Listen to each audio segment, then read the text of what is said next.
Chapter 286, I'll send you guys into the abyss. 1. Wang Xian looked ahead. The base under the lake spanned 3 to 4 kilometers. It was just like a small town with some poisonous plants planted around it. In the central location, the words Dark Conjurer were engraved forcefully over the entrance. A blue light shimmered in the eyes of Wang Xian as he looked ahead of him. However, he spotted 2 humongous animals resting at the 2 sides of the entrance. 2 huge pythons over 14 to 15 meters lay to the left and right of the entrance. The pure black eyes of the anacondas emitted a soul-wrenching aura. When curled up, they were still 3 to 4 meters tall. Blood Python, Level 10.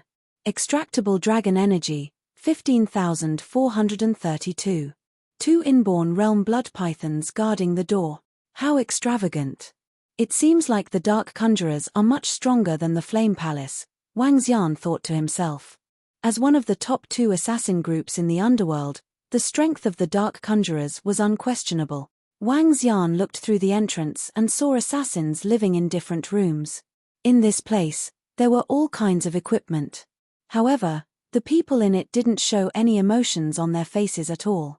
Some assassins were raising different poisonous animals in their rooms while others were sitting cross-legged in their rooms and cultivating diligently. In the middle of the base, there was a huge training ground. The training ground could be separated into 3 regions. In one of the regions, a group of teenagers were undergoing gruesome and bloody training. All of them looked younger than 20 years old. These teenagers had a savage demeanor.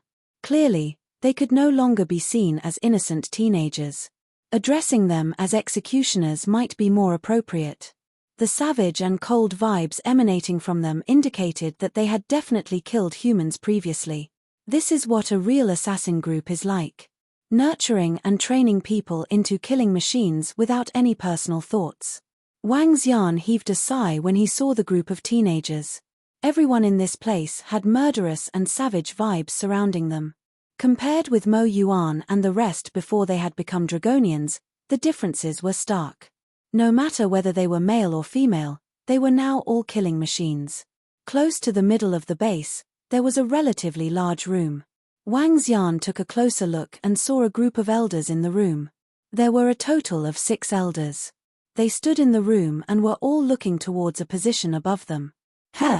They are able to see what's happening above the lake from their room. Wang Xian was slightly shocked.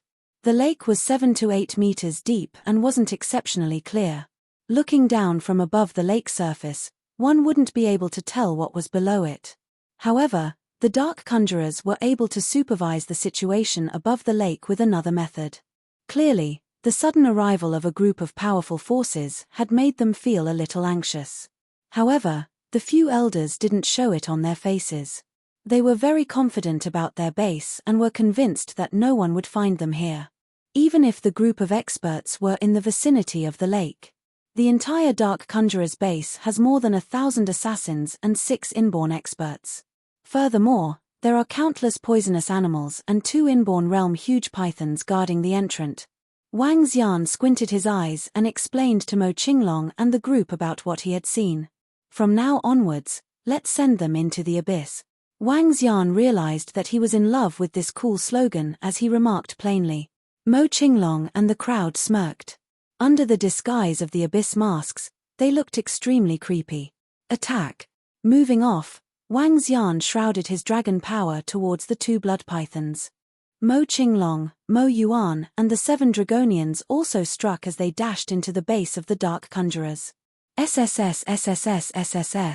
The moment Wang Xian stepped into the base of the Dark Conjurers, the 2 blood pythons lying at each side were instantly triggered. They stared coldly at Wang Xian with the blood-red pupils. I wouldn't want to kill you guys. Keeping you guys alive would be beneficial to me. Wang Xian waved his arms as the dragon power weighed on the 2 huge bodies of the blood pythons. Beside the blood pythons, there was a tuft of red poisonous grass. A dense stream of azure dragon energy was injected into it directly. The poisonous grass started growing frantically and wrapped towards the 2 huge blood pythons.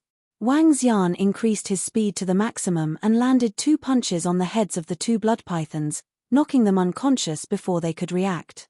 Kill, shouted Wang Xian. He didn't attempt to hide their arrival at all as he shrouded the entire base under his powerful aura. Kill.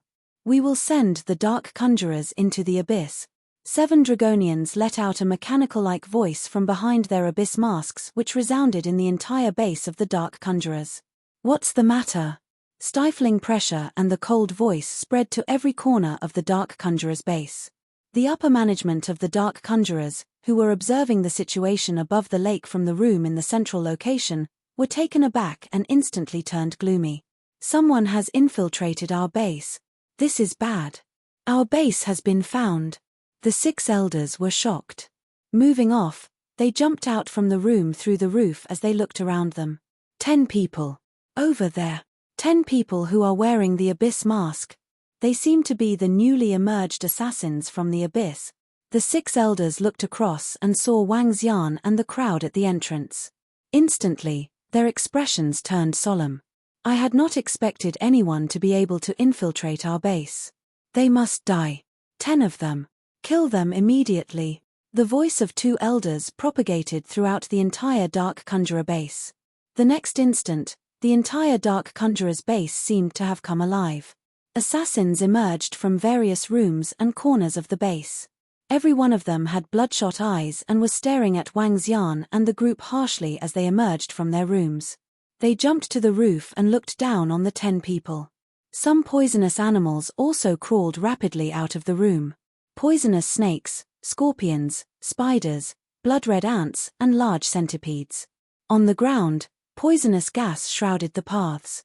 An ordinary person would die instantly from just a sniff of it. On the roofs, over 1,000 assassins were in position.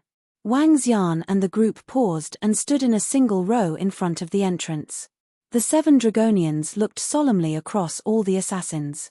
Dark Conjurers had lots of experts, including 30 to 40 half-step to inborn experts. Moreover, these top-class experts specialized in killing and risking their lives.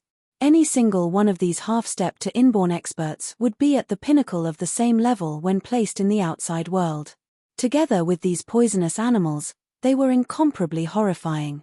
The 6 elders moved like phantoms as they quickly made their way to the row of houses before the entrance. From above, they looked down coldly at Wang Xian and the group. You guys managed to find our base by yourself, an old lady questioned. What was horrifying about her was the poisonous snakes above her head.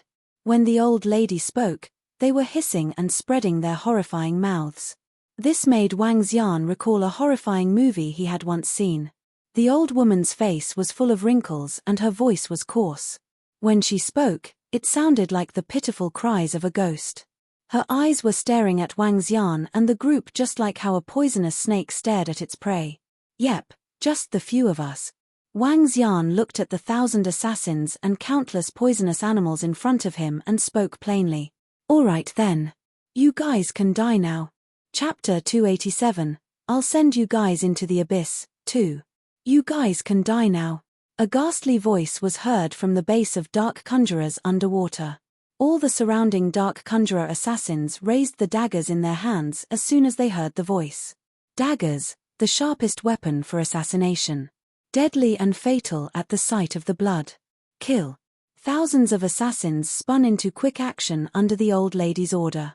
They moved like a gust of wind, stone-cold looks in their eyes.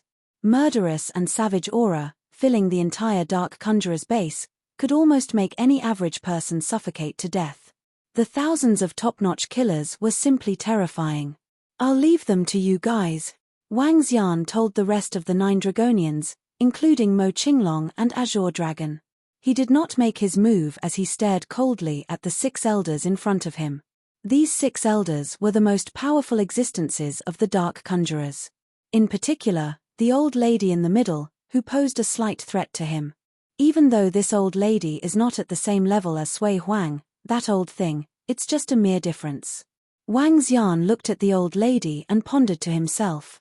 Go to hell. You'll become the food of the Dark Conjurers for barging in. A half-step to inborn expert of the Dark Conjurers bellowed coldly and attacked them with a swift move. Hayak, I'll send you guys into the abyss. 7 Dragonians yelped as they stared at the outspreading Dark Conjurer assassins charging at them with bloodthirsty faces. Kill. Mo Qinglong and Mo Yuan sprang into action too. 9 of them exuded immense clouds of devilish aura that masked their figures. Only a malevolent and cold-looking abyss mask was vaguely seen. Claws of the devil dragon. Mo Qinglong, Mo Yuan, along with the 7 Dragonians, revealed their maximum strength. Faint dragon scales could be seen on their arms. The dragon claws formed with demonic aura exhibited black luster and were as sharp as razors. Bam! 9 of them knocked against thousands of dark conjurer assassins. Mo Qinglong and Mo Yuan swept their dragon claws and slashed dozens of dark conjurer assassins straight away. They were already pinnacle inborn to begin with. Hence, they could easily slaughter anyone who was not an inborn. Countless poisonous animals who just made their way before them on the ground were trembling with fear. They did not dare to strike. Deep down in their souls, the poisonous animals were fearful of the Dragonians who had divine dragon bloodlines. Dozens of assassins had been killed after a moment of close-quarters fighting. Ha! 6 elders, standing in the middle of a rooftop, swept their icy gazes across Mo Qinglong and Mo Yuan. Kill them all. The old lady in the center gave orders to 2 inborn experts beside her after observing the situation with an indifferent look. Yes. Bloodthirsty looks surfaced on their faces as their eyes turned red, giving off a violent vibe. Ha! I'm your opponent. Wang Xian said in a cold voice when he noticed that the inborn experts on the roof were about to strike. His voice came through his abyss mask, which sounded robotic and cold. No one could tell the speaker's age by his voice. Ha! Then kill this fellow first. The old lady looked at Wang Xian with lifeless eyes that seemed offish. The poisonous snake on her head was lifting its head, staring at him with a pair of dark eyes. I'll slay you first. How dare a worthless abyss assassin barge in on the dark conjurers?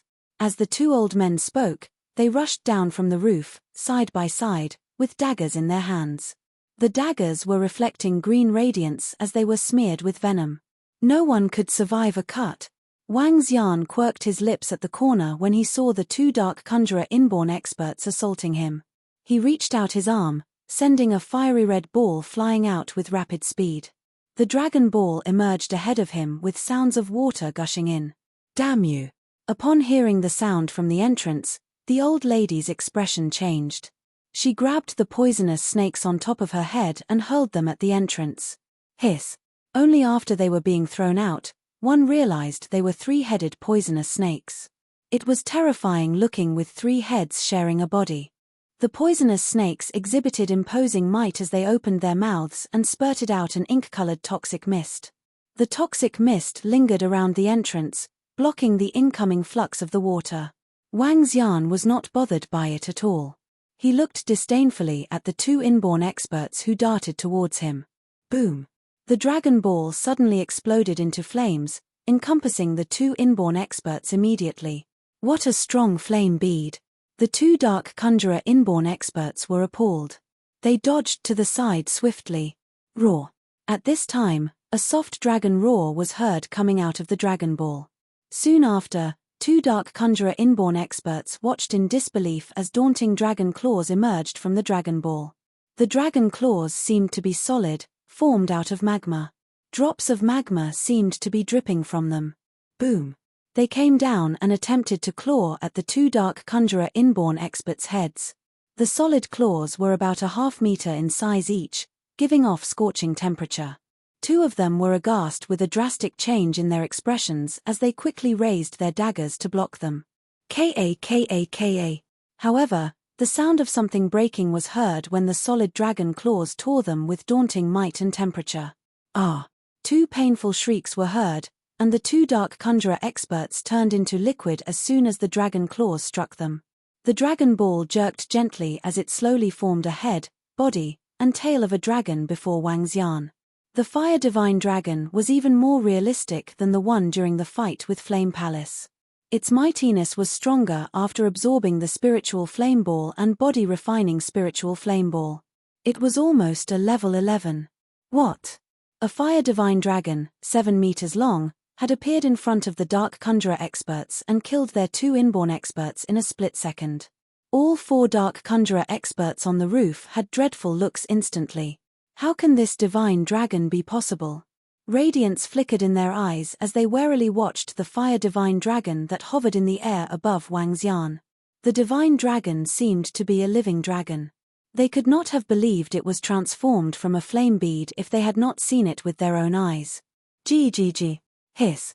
All the poisonous animals were lying on the floor in the base of the dark conjurers.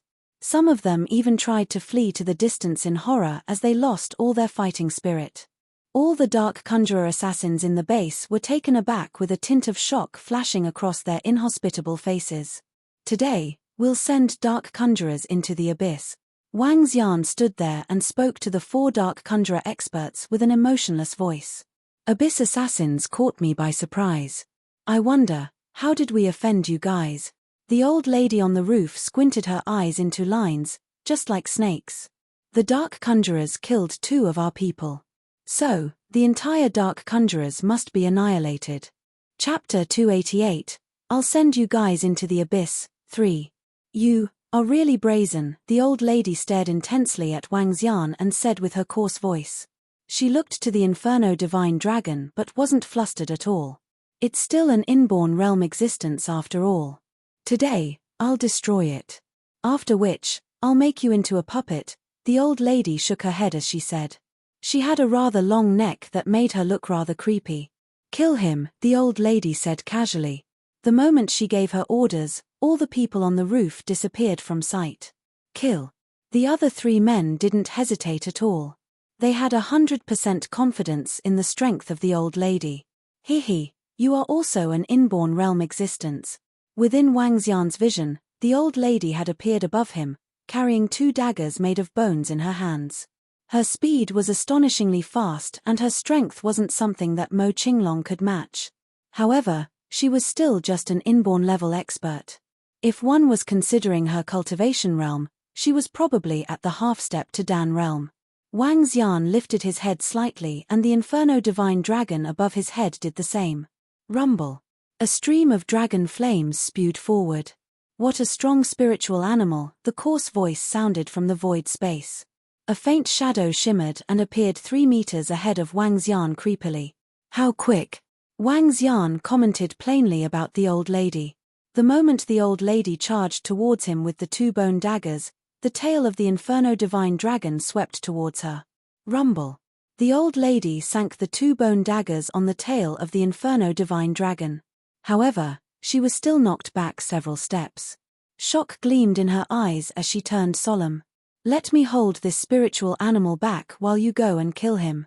This spiritual animal requires his manipulation to move. The old lady quickly noticed the crux of the situation. She deduced that the Inferno divine dragon was a dead thing after all and required the manipulation of a human. Just as she had expected, the Inferno divine dragon required Wang Xian to control it. He. Wang Xian smirked and looked towards the old lady and 3 inborn experts from the dark conjurers attacking him. Use all your trump cards, the old lady added plainly. She extended her hands and stroked her hair, which was tied up. Her hair was long and could almost reach the floor. When she released the knot, her hair turned completely green. Although having green hair was a hilarious idea, the old lady in front of him at this moment was definitely frightening. Her hair was green and was even emitting a faint green mist.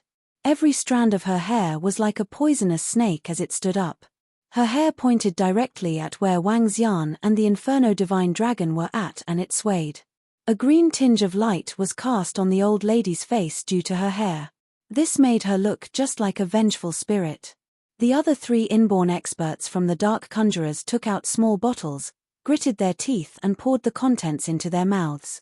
Gulp. Gulp, gulp. A nauseating voice sounded from them. The 3 experts looked ferocious and emitted strong decadent vibes from their bodies. It was as though they had transformed from a human into a rotting corpse. They wouldn't feel pain but would have a substantial increase in defense and potency of attacks.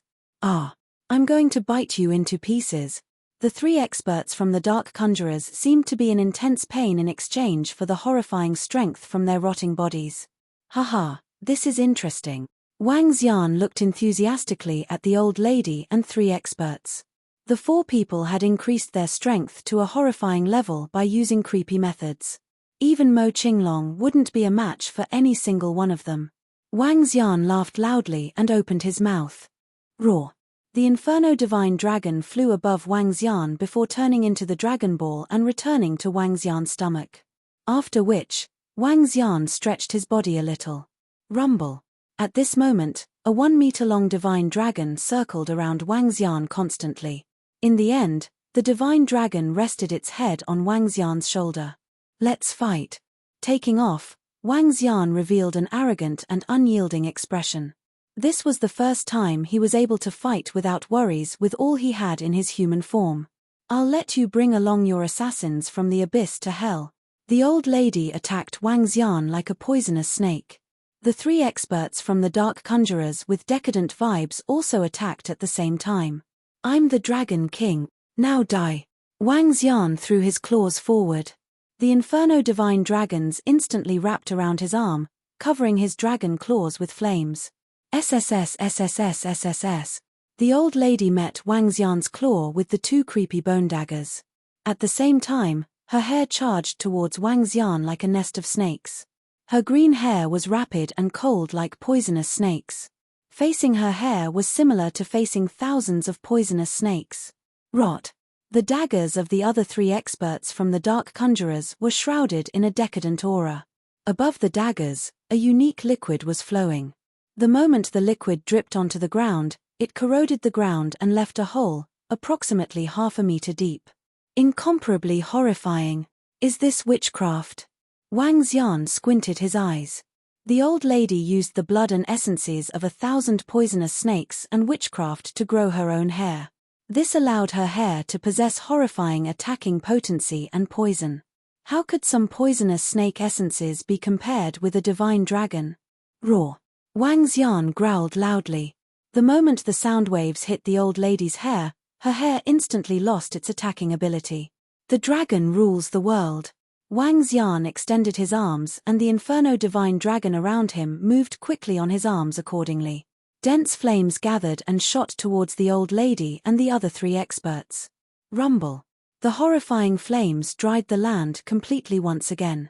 The old lady's hair was caught in the flames and was sizzling. Horrifying cries that resembled the cries of 100 ghosts sounded from the head of the old lady. Bam! Bam! Bam! The old lady and the three experts from the Dark Conjurers were sent crashing back directly. Rumble. Wang Xian waved his arm once again. Scorching hot flames immediately swept towards their bodies. Ah! When the flames landed on them, they cried pitifully. It was as though they were being corroded by acid. So powerful. How can you be so powerful? Have you reached the Dan realm? No, it can't be. The old lady looked savage. Only half of her hair remained as she looked on in shock. The flames had also burnt away part of her clothes, revealing her green body. She didn't seem to be a human anymore. GGG, GGG. Kill, kill, kill. I'll send you guys into the abyss. At this moment, Mo Qinglong and the group let out a loud roar. They were drenched in blood by now. Within the short time frame, they had already slain hundreds of Dark Conjurer experts. If it wasn't for the fact that they had the bloodline of the Divine Dragon, even Mo Qinglong and Mo Yuan would have died under the besiegement of the crowd of experts from the Dark Conjurers. You want to annihilate the Dark Conjurers? Let me tell you this. Even a sacred sect wouldn't be able to do so. Chapter 289, I'll send you guys into the abyss. 4. The old woman's voice was hoarse. She wiped away the blood at the corner of her lips before she jumped onto a roof. The three Dark Conjurer experts retreated with malevolent faces. Those fearless Dark Conjurer assassins who were besieging Mo Qinglong and Mo Yuan stopped.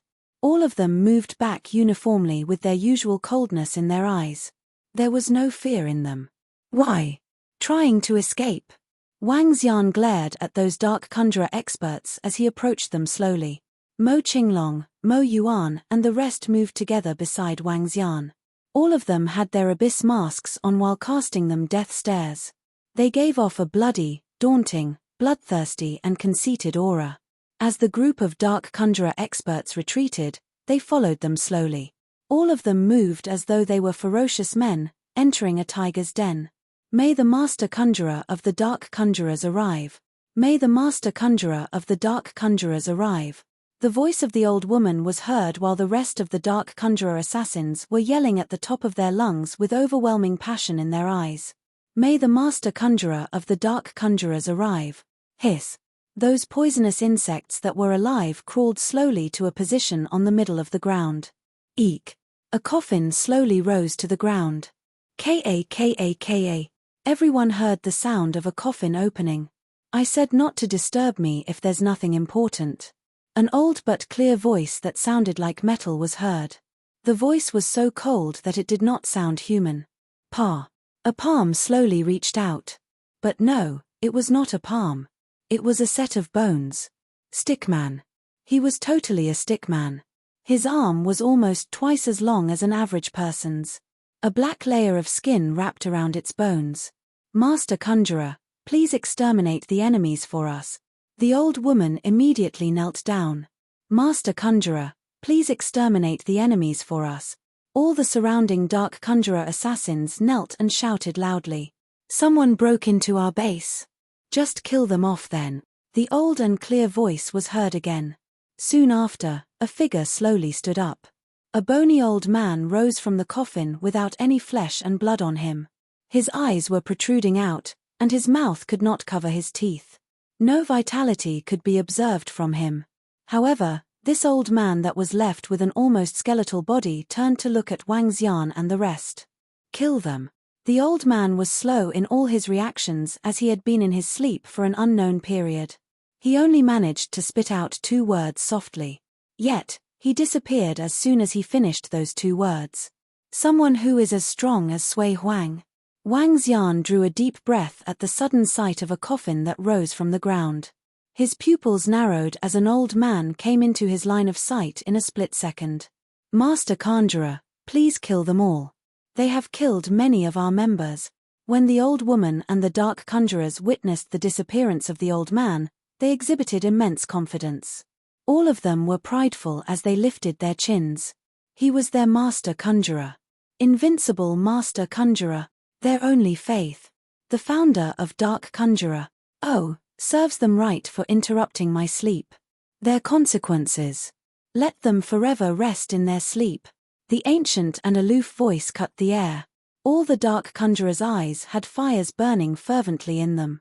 They could not take their passionate eyes away as they watched the Master Conjurer annihilating their enemies. The scrawny old man's eyes were cloudy as though he was unawakened. Yet, his speed and prowess were terrifying.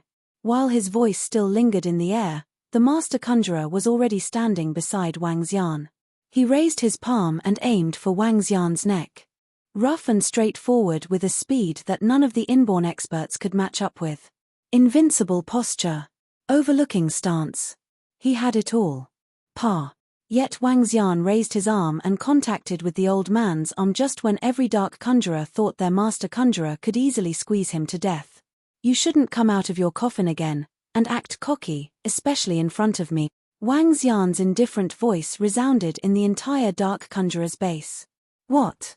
All the dark conjurer assassins were shocked to see this. That abyss mask man had blocked the assault of their master conjurer. But that was their master conjurer. Even in the beginning when they were taken out by the other party, all of the dark conjurers were almost certain they could win when the master conjurer was summoned. They had no doubt that there were no enemies that the master conjurer could not eradicate. They stared at that arm that had collided with the arm of master conjurer. No, that could not be called an arm. That was a monster's arm that seemed like some kind of dragon's claw. You're the first person that has forced me to display my full prowess in human form. Wang Xian stared at the skinny old man. At the same time, his arm had already turned into a complete dragon claw. The fleshy dragon claws were not transformed from the Dragon Ball. It was part of his divine dragon's body. You. The protruding eyes of the master conjurer regained clear vision as a tint of surprise was revealed in them. Are you surprised? As Wang Xian spoke, another arm began to transform into part of the dragon. Slowly, he stretched out his other arm. I did not expect I would meet another expert at the same level. The master conjurer had already regained his clear vision with flesh and blood recovering creepily on his body. He jerked his arm, exuding murderous aura. "You're still weaker than me." Both Wang Xian's arms had turned into dragon claws that were about a meter long. He grabbed both of the master conjurer's arms easily. Terror was flashing in master conjurer's eyes. Just now, he had tried to struggle away with his full might, but he could not move a single inch. This struck fear into him. How was this possible? "Since you don't want to stay underground, I'll send you to heaven." Wang Xian scorned even though the old man was in Dan realm. However, his strength and body condition were the weakest in the Dan realm. How could such a fellow like him dare to crawl out of the coffin and boast that he could destroy him? Wang Xian raised his dragon claws slowly. No. Sensing that he was in complete confinement, the master conjurer panicked. He lost all of his calm, relaxed, and casual look. Bam! A dragon claw was brought down from the top, sweeping up daunting earth-shattering power that hit the master conjurer. Instantly, his body and bones were crushed. Boom! His body was sent flying in the air. The master conjurer no longer made any sound. Ka. At this time, the unique glass on the top cracked and gave way as the master conjurer continued to fly up into the sky. No way. The husky voice of the old woman sounded petrified as she looked on in disbelief. The dark conjurer assassins around looked up, as they were surprised and fearful. Their faith, the founder of the dark conjurers, was sent flying off. This time, they were all in a total panic as fear loomed over them. Chapter 290, I'll send you guys into the abyss, 5. As the creator and strongest expert in the dark conjurers, the master conjurer had not fought for a long time. However, the invincible image of the master conjurer was vividly etched into their minds. He was their god and their belief. Just a while ago, they were at peace and confident to see the master conjurer stepping out from his coffin. As long as the master conjurer was around, the dark conjurers wouldn't face any grave dangers. In their eyes, the master conjurer could kill many of their enemies in a single strike, even if the enemies might seem very powerful. However, what really happened greatly tilted their long-held beliefs. They looked in shock and horror at that abyss assassin whose hand had turned into a monster claw. Is this his true strength? He didn't even utilize his full strength previously. An expert from the dark conjurers shivered and his eyes were filled with horror. His rotting body was gradually leaking fresh blood after having consumed the drug previously. No! This can't be possible. Our master conjurer won't lose, the old lady cried out in disbelief with her coarse voice. Defeat wasn't possible. Yet, they had lost so completely. The master conjurer had just stepped out, said a few words, took some actions and he was then defeated. It was as though the master conjurer was just a small existence that the assassin could crush easily. The stark differences made it hard for them to accept. Crack. Just as the old lady completed her words, the glass above them cracked slowly and the lake water gushed down on her head. It was as though fate was reminding her that the dark conjurers were finished. Kill them. Wang Xian's emotionless voice resounded within the dark conjurer's base once again. This time, they were really going to send you guys into the abyss. Ha ha ha ha ha. I said that this heavenly hound belongs to our sacred soul sect. You guys are still thinking of snatching it from us? At this moment, on the surface of the lake, the group of sacred soul sect experts and disciples had surrounded the heavenly hound. The heavenly hound stopped on the surface of the lake while barking indignantly. A middle-aged man from Sacred Soul Sect stood beyond the encirclement. He looked down coldly at the several forces around and spoke. The surrounding martial artists felt indignant but could only look helplessly at the crowd from the Sacred Soul Sect. The heavenly hound had been tightly surrounded by them. Moreover, they were just first-class forces and wouldn't dare to snatch the items of Sacred Soul Sect. If it were something that had no owner, they might still put up a fight and compete with the Sacred Soul Sect. However, now that the Sacred Soul Sect had surrounded the Heavenly Hound, it was equivalent to the Sacred Soul Sect owning it. If they still tried to snatch it from them, it would be identical to going against the Sacred Soul Sect. Sacred Soul Sect was a sacred sect with a deep history. It would require all other forces currently around to work together to have a shot against them. However, how could a heap of loose sand compete with a sacred sect? The disciples of Sacred Soul sect looked carkily and coldly at the dozen-plus forces in front of them. The Heavenly Hound was their belonging now. Bam! At this moment, a loud explosion sounded from the bottom of the lake. Following which, a figure shot out and flew into the sky. The sudden appearance of this figure from the bottom of the lake gave everyone in Sacred Soul sect a scare. Some Sacred Soul sect disciples immediately dodged to the side. What's that? A human figure? Why would something charge out from the bottom of the lake? Everyone was baffled. The disciples of the Sacred Soul sect and the experts from the dozen-plus forces were shocked to witness the sudden change. They seemed to have seen a human figure shoot out from the surface of the lake to a height of over 100 meters before falling heavily towards the surface of the lake. Everyone looked in shock at that figure. Bam! The figure sank into the lake once again, causing a huge splash. What's the situation? Is that a human? It can fly freely. Everyone looked on in shock. Charge! Capture the Heavenly Hound! At this moment, an old man shouted enthusiastically as his eyes lit up. The crowd of the Sacred Soul sect was shocked. Following which, they realized that the Heavenly Hound, which they had previously surrounded, had charged out of the encirclement while they were distracted. A young man looked at the Heavenly Hound and shouted angrily, "Shit! That Heavenly Hound belongs to our Sacred Soul sect." Once the Heavenly Hound charged out of the Sacred Soul sect's encirclement, it no longer had an owner. The surrounding forces had once again gained the rights to compete for it. The Heavenly Hound belongs to our Sacred Soul sect.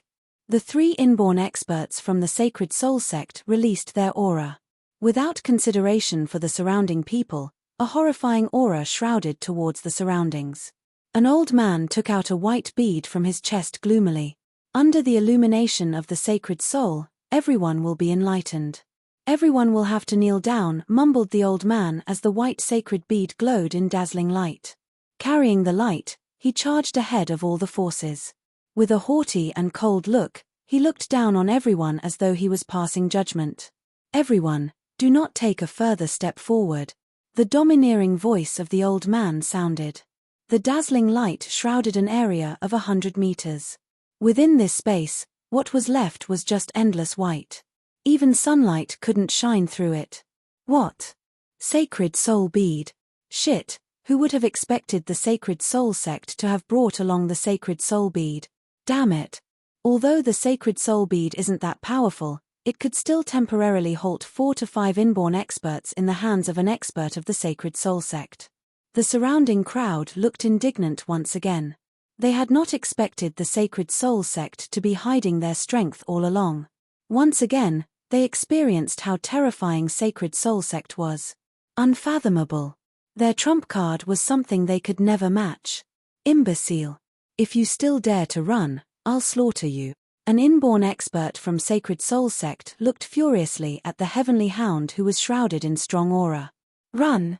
You've got to ask if we, the Sacred Soul sect, agree to it. The disciples of Sacred Soul sect surrounded the Heavenly Hound once again and locked their eyes on it. Grr, woof, woof tilde. The Heavenly Hound growled and stared furiously at the surrounding crowd. Ha ha. If we let you escape this time, our Sacred Soul sect would let down the name of a sacred sect. You are just an imbecile. Don't even think about becoming a demon. The disciples of the Sacred Soul sect stared harshly at the Heavenly Hound. Huff. Forget it. I give up. We can't possibly win against the Sacred Soul sect. This Heavenly Hound is now the belonging of the Sacred Soul sect. We have no more hope. It would be hard for the Heavenly Hound to escape this time. The surrounding crowd sighed one after another. Boom, boom, boom. Just as the crowd was whispering, more figures flew from the bottom of the lake and into the skies once again. This time, it wasn't just a single person. Everyone was shocked once again, and this included the disciples of the Sacred Soul sect. The crowd's attention fell on the human figures that were dashing out from the water surface. However, the location they came out from happened to be where the Heavenly Hound was. The disciples of the Sacred Soul sect immediately moved aside. As for the Heavenly Hound, it found another opportunity to escape. Fuck. Who the hell are they? Are they seeking death? An inborn expert from the Sacred Soul sect shouted furiously when he saw the heavenly hound escaping once again. Chapter 291, Terror Strikes Amongst the Heroes. The Sacred Soul sect had gone through pains before they managed to entrap the heavenly hound. It would not be long before they finally captured it. Alas, a black shadow emerged from the bottom of the lake and soared into the sky, before plunging back into the waters. This allowed the heavenly hound to escape.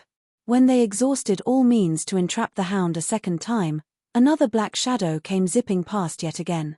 This time, it was not just one, but up to 10 shadows coming up simultaneously. This gave the heavenly hound another chance to escape. Members from the Sacred Soul sect were fuming in anger over the constant harassment. It was akin to offending the sect by tugging at the dragon's beard. To which, the offender was courting death. An inborn expert of the sect glared coldly at the 10 who landed on the waters. As he did so, he scowled. How dare you antagonize the Sacred Soul sect time and again? You're courting death. The 10, each wearing a black mask from the abyss, looked grubby and possessed an air of bloodthirst. 10 masked fellows who cannot even show their faces. You've pushed the limits to our tolerance. Should you not come up with a perfect explanation, you'll sink in the lake forever, an elder warned. Holding the sacred soul bead in hand, the elder stared at the 10 masked men with a somber face. Upon hearing the commotion, Wang Xian, Mo Qinglong, Mo Yuan and the 7 Dragonians frowned. Ha, they quipped, before looking in the direction of the Sacred Soul sect. A bunch of lawbreakers. Now take your masks off, a disciple of the sect snarled. With a face of fury, he attacked Wang Xian and the gang who were standing near him. Fancy launching an attack without knowing the details. How overbearing. This group is about to meet their doom for disrupting the plans of the Sacred Soul sect, said the sect members. The Sacred Soul sect has blown their top. Let's retreat. The forces standing around panicked. Bang, bang, bang. It was at this moment that something more shocking happened right before everyone's eyes. Figures shrouded in austerity had flung themselves out of the water, from the bottom of the lake. In no time, more than 20 had emerged. One could sense the desolation that the group evoked as they remained in utter silence. The old lady standing in the middle was even shivering. Upon emerging, another old woman let out a blood-curdling shriek, which chilled everyone to the bones. It's heaven's will that we dark conjurers are wiped out. But you, Abyss, even if I should turn into a vengeful ghost, I'll never let you off, she screeched. Prior to this, the glass shield which defended the dark conjurer's base from the top had cracked, from which waters were gushing in at alarming speeds. Meanwhile, Mo Qinglong and Mo Yuan had led the 7 Dragonians into a massive wipeout of the dark conjurers underwater. Within minutes, only a little over 20 dark conjurers were left. Disheartened, they were left in panic and fear. This was so, even as the most formidable amongst Wang Xian's group of 10, also the one to have killed their master conjurer in a single palm strike, had yet to make a move on them. As the entire dark conjurer's base collapsed, the masked men from the abyss made a dash for the lake surface. Left with no solution, rushing out was all they could manage. Whoever provokes us from the abyss will be annihilated, even if you're the dark conjurers. For which, you shall be banished into the abyss. Mo Yuan turned to the remaining dark conjurers and said, all apathetic. Among the 20 left were 4 inborns, while the remaining were all half-step inborns. Ha! To think that we dark conjurers have actually fallen by the hands of the rookie abyss, after dominating for half a century. Ha! How unexpected. Truly unexpected, the group ridiculed. Since the assassination of their master conjurer, they had lost all will to retaliate. I'll send you all to the abyss, the Dragonians warned. In one shift, the 7 charged forth at striking speed. Along with Mo Qinglong and Mo Yuan, they made their way towards the remaining dark conjurers. The surviving dark conjurers showed no signs of struggle. They had given up on fighting back. Knowing that the formidable masked man was amongst their opponents, any form of struggle would only prove futile. Raising their heads, their faces were overcome by insanity and grimacing. Turning towards the sky, they let out a spooky laugh. Ha! Even if I should transform into a vengeful spirit, "I'll never let you people off," they vowed. While they laughed, they exuded an eerie albeit overpowering aura. Even in death, they would meet their maker smiling with pride. The atmosphere began to fill with gore, tyranny, brutality, and bloodthirst, which took the people around by surprise. At that very moment, they could not help but feel shivers down their spines. Bam, bam, bam. Soon enough, the remaining dark conjurers turned into corpses. As they dropped into the lake, their bodies gradually sunk to the bottom. What's the catch now?" the crowd asked, in shock as they looked on. This was abruptly followed by a group of experts emerging from the waters. It was the 10 masked men from the abyss. To think that those horrifying and tyrannical experts had been slaughtered by these masked men easily. And the onlookers could still remember the sense of despair in the eyes of those slaughtered. It was not a case of unwillingness, but rather the sense that it was no longer necessary for them to retaliate. They had felt unfit to put up a fight. All of this despite the fact that they had a group of 20, which included several inborn experts amongst other half-step inborns. Just what sort of experts are those masked men, to be able to force the surviving dark conjurers into giving up? At the thought, the inborn experts and disciples of the Sacred Soul sect could not help but gulp. As for those 20, the stance they displayed right before they perished was simply horrifying. It was more than what would be needed to wipe out all members of Sacred Soul sect present. Everyone began to look over in the direction of the 10 masked men. Just earlier, the old woman seemed to have said that they're the dark conjurers, some stuttered. That's right, those killed were the dark conjurers. Goodness, so the dark conjurers have been annihilated. Wiped out, others chimed in. The dark conjurers have been destroyed. How could this be? They're the most formidable assassin group in the underworld. Even the sacred sects have found them hard to remove, a middle-aged elder squeaked. Meanwhile, the faces on everyone scrunched in utter disbelief, along with shock. The dark conjurers have been annihilated. Once again, everyone focused on the 10 masked men.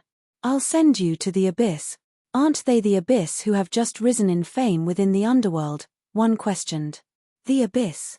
The ones with the signature masks, and who will roar confidently before they kill. I'll send you to the abyss. It's them. It's got to be them, another replied. To think that it's the abyss who've wiped out the dark conjurers. Goodness. Oh, goodness, more chipped in. Frightening. How frightening, the rest commented. The rise of yet another threatening force in the underworld, the rest concluded. The multiple forces chirped as they looked at the 10 masked men. Overwhelmed by shock, their eyes gushed in fear. The annihilation of the dark conjurers was a feat even the sacred sect could not achieve. That is not filth on them. That's fresh blood, one of the inborn experts mumbled as he stared at the masked men. Even as an inborn expert himself, seeing the blood and gore on the 10 gave him chills. Did you say you're going to let us remain under this lake forever? Mo Qinglong asked. To which, he turned his head back briefly to look at the crowd from Sacred Soul sect. Blop, blop, blop. While he spoke, the base of the dark conjurers collapsed in complete destruction. The surface of the lake started to cave in, and as it did, the waters started bubbling. Suddenly, dead bodies flushed out of the lake waters from the bottom. One by one, slow but steady. Just gazing over, one could spot corpses numbering in the thousands. Chapter 292, Invincible. You are going to let us remain under this lake forever, the voices from the 10 people who wore abyss masks sounded. The waters in the lake were in turmoil and bodies were moving in the lake. The scene was astonishing and everyone was shocked. All the people looked at the 10 men who wore abyss masks and couldn't help but gasp. Can it be that these 10 people have annihilated all the dark conjurers? This. I didn't expect the nest of the dark conjurers to be under a lake in the Dongling mountain range. What's more surprising is that they were annihilated by the abyss, who just emerged. Sacred Soul sect. What will they do? Continue to be domineering? Do they dare? The group of forces was discussing fervently. Eventually, their attention slowly fell in the direction of the Sacred Soul sect. The disciples and experts of the Sacred Soul sect were breaking out in cold sweat. Fear gleamed in their eyes. At this moment, they did not have the airs of a sacred sect or the dominance they had displayed towards all the other forces previously. Facing the 10 unknown experts who were able to destroy the Dark Conjurers, even those from the Sacred Soul sect didn't dare to be brazen. At the thought of the 20-odd experts who were killed without putting up resistance, they felt a chill down their spines. There were 4 inborn experts and over 20 half-step to inborn experts among the group. The group was powerful enough to warrant special attention from the Sacred Soul sect. Misunderstanding, it was just a misunderstanding. We were wrong previously. It's our mistake and we will leave immediately. The expression of one of the experts from the Sacred Soul sect changed rapidly. He took a deep breath and bowed. Subsequently, the expert gestured to the disciples of the Sacred Soul sect and left immediately. Wang Xian watched them leave without saying a word. Damn, the Sacred Soul sect left. That's equivalent to admitting defeat. What else did you expect? For them to fight these people? This is a group that can annihilate the Dark Conjurers. Even the Sacred Soul sect needs to be careful when dealing with them. That's right, even a sacred sect had a hard time dealing with Dark Conjurers previously. When the killing order from the sacred sect was issued, the entire sacred sect was activated to attack the Dark Conjurers. Even though the Dark Conjurers didn't dare to show themselves, 2 elders from the sacred sect were assassinated during the siege. The Sacred Soul sect was still acting high and mighty previously. Right now, they can only admit defeat and even give up on the Heavenly Hound. I don't know if the Abyss has the strength that matches those of a sacred sect. The crowd looked at the Sacred Soul sect who was leaving and then at the 10 people with the Abyss masks, and eventually the Heavenly Hound. The Heavenly Hound stood in the lake without moving as it was surrounded. It didn't dare to escape. It stood on the lake, licking its wounds and staring at its surroundings coldly. Come here. Wang Xian shouted to the Heavenly Hound. He looked across the crowd before looking towards the Heavenly Hound, which was not far away. After which, he spread his dragon power over the Heavenly Hound. Woof woof. The Heavenly Hound let out a deep howl before looking at Wang Xian fearfully. His intelligence has manifested. Wang Xian looked joyously at the Heavenly Hound and revealed a smile. Woof. The Heavenly Hound barked again and walked slowly towards Wang Xian. Not bad. Wang Xian smiled and caressed the Heavenly Hound's head. At the same time, he injected the energy of the Azure Dragon into it to treat its wounds. Woof woof. The Heavenly Hound stuck out its tongue and licked Wang Xian's hand before rubbing its head against him. Damn. Comparing only makes one feel inferior. We worked so hard in the Dongling mountain range for over a week and couldn't subdue it. Yet, he simply waved his hands and the Heavenly Hound ran over to him. Everyone here feels the same way. Even the Sacred Soul sect worked hard for a long time for it. This Heavenly Hound is also fearful of the strong. We tried to lure it and it simply ignored us. Now, it ran over to that guy who just waved at it. The crowd was speechless. For this inborn realm level Heavenly Hound, they had worked hard for several days and paid a huge price. In the end, they only got a few strands of dog's fur. However, the masked man just waved his hands and the Heavenly Hound ran over. Comparison indeed made one feel inferior. Search the information. Also, comb the base of the Dark Conjurers. Wang Xian tapped the Heavenly Hound's head and ordered Mo Qinglong and group. Yes, young master. The group nodded and replied. Wang Xian moved and arrived at the bottom of the lake with the Heavenly Hound. The glass under the lake had broken and the base was flooded. Only the outline of the base remained.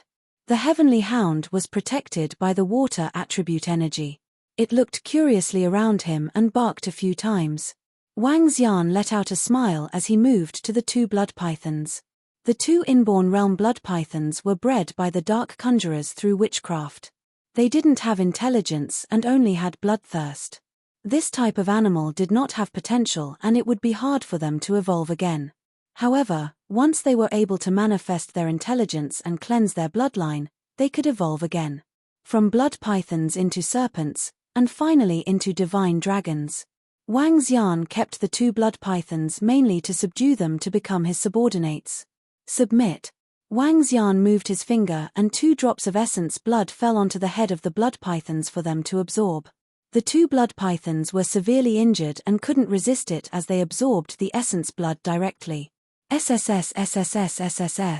As they absorbed the essence blood into their bodies, the pythons spat balls of blood out. This blood was dark and sticky with corrosive nature. Pythons have the attributes of earth. I shall impart to you the cultivation method of the earth divine dragon, Wang Xian thought to himself as he etched the cultivation arts directly into the minds of the pythons. Afterwards, Wang Xian looked at the heavenly hound and forced out a drop of his essence blood too. Woof woof. The heavenly hound barked. It stared hard at the drop of blood on Wang Xian's finger before flicking out its tongue and absorbing it. This rascal. Wang Xian smiled but frowned shortly after. He was bewildered as he looked at the heavenly hound. What's going on? He was astonished as he stared at the heavenly hound. Woof. In the beginning, the heavenly hound was still staring at Wang Xian. However, its body started to shiver violently as if it was experiencing a seizure. Woo woo woo. Deep cries of agony sounded. Its fur became more lustrous and had a faint glow to it. Gradually, the heavenly hound stopped crying. The heavenly hound shook its head lightly and rubbed his head against Wang Xian enthusiastically. This is. Wang Xian realized that when the heavenly hound moved, its fur stood up like wings. He touched the heavenly hound's body and realized that there was flesh growing in places where the fur was longer. A hound with wings. This rascal assimilated my bloodline to strengthen its bloodline. Wang Xian was shocked as he looked at the hound and fell into deep thought. Chapter 293, To the Fore, on a Python. During this period, Wang Xian had gained some understanding of his essence blood, blood of the divine dragon. The essence blood was able to assimilate the bloodlines of most living organisms. But it also had a limitation. It was unable to assimilate bloodlines with a grade higher than itself, or those coming from an organism with stronger powers. Amongst all living organisms, the bloodline of the divine dragon was considered as the apex. Yet, as the current abilities of Wang Xian were still too weak, the energy stored in his essence blood remained low. Hence, the attempt to replace bloodlines of a relatively high grade would impose some difficulty. As for the experts whose abilities far supersede Wang Xian's, not only would his essence blood be unable to evolve the party's bloodline, it would be absorbed by the party for energy intake. For the divine dragon which leads the pinnacle, a drop of its blood was enough to turn an ordinary creature into a powerful monster instantly. It appears that this heavenly hound possesses an extraordinary bloodline, Wang Xian exclaimed as he stared at the hound, slightly taken aback. This heavenly hound happened to be the first, which was able to absorb Wang Xian's essence blood and convert it as energy intake. But even so, the essence blood contained the consciousness of Wang Xian. Hence this heavenly hound would still be under his control, having absorbed his essence blood. The abilities of the heavenly hound would have to reach a substantial level before it could free itself from Wang Xian's control. By which, Wang Xian's abilities would also improve immensely as well. Young master, we've got hold of the information. But most of the things have been completely destroyed, along with the death of the dark conjurers, Wang Xian was told, as Mo Qinglong approached together with Mo Yuan and others. Did you find information on the missions as ordered by the dark conjurers? Wang Xian asked in response. After all, they had come to annihilate the dark conjurers for a reason. Mainly to find the culprit who ordered to have Mo Ersan and Mo Sanyi killed. Yes, we did, Mo Qinglong and the rest replied. Good. Let's return then. Wang Xian nodded back. In quick shuffles, they surfaced from the lake. Swoosh. 2 giant pythons, each reaching between 15 to 16 meters in length, followed closely behind. With thick and muscular bodies, the serpents imposed terror. Come on. Let's head for the seaside. Wang Xian gestured to Mo Qinglong and the rest. As he did so, he hopped onto the crown of a python's head. The head of one giant python measured 2 meters across, which could hold a person standing atop comfortably. Whereas Mo Qinglong, Mo Yuan and the remaining stood on the python's body instead. Measuring between 15 to 16 meters, these giant pythons would more than suffice in transporting the 10 men. On the other hand, The heavenly hound appeared somewhat fearful, as it skipped gently over to Wang Xian's side. Go. Wang Xian instructed the two pythons. TSK, TSK. The serpents hissed, tongues of over a meter sticking out as they did. Nodding their heads in acknowledgement, they glided at charging speeds. By then, the troop forces who were previously at the lakeside had long gone. There was no one in sight. The giant pythons were no less imposing in size even as they glided amidst vast mountains. Bringing down trees 7 to 8 meters in height, they eventually went past mountains and across rivers. And they continued surging forward in an imposing strike. Impressive yet domineering all at once. Meanwhile, disciples of the various forces who had just left chatted casually as they walked on the mountain. Sigh. It would have been great if only we'd gotten hold of the heavenly hound. Imagine riding on it for leisure. How impressive would that be, one imagined. You riding the heavenly hound? Ha. Why don't you check on your powers? Even if it was captured, do you think a heavenly hound of the inborn level would allow itself to be ridden at will? Even if an inborn expert wished to have a ride, the hound may not concede to it, another retorted. Then should I wait for the heavenly hound to give birth, and ride on one of the puppies after raising it myself? Ha ha, the former teased. Upon hearing the disciples' conversation, a few experts walking in front laughed. When inborn beings reproduce, the bloodline of its offsprings will thin. Even so, its abilities would not weaken significantly. Should it display symptoms of reversed evolution, it may even grow up to become an inborn, one explained. Which explains why so many powerful forces are out to vie for one inborn-level creature. Mainly to get hold of them for their offspring, another chipped in. But, inborn beings possess an innate arrogance. Unless one has been raised from youth, it would be very tough for anyone who wishes to ride on one, a third added. Boom, boom.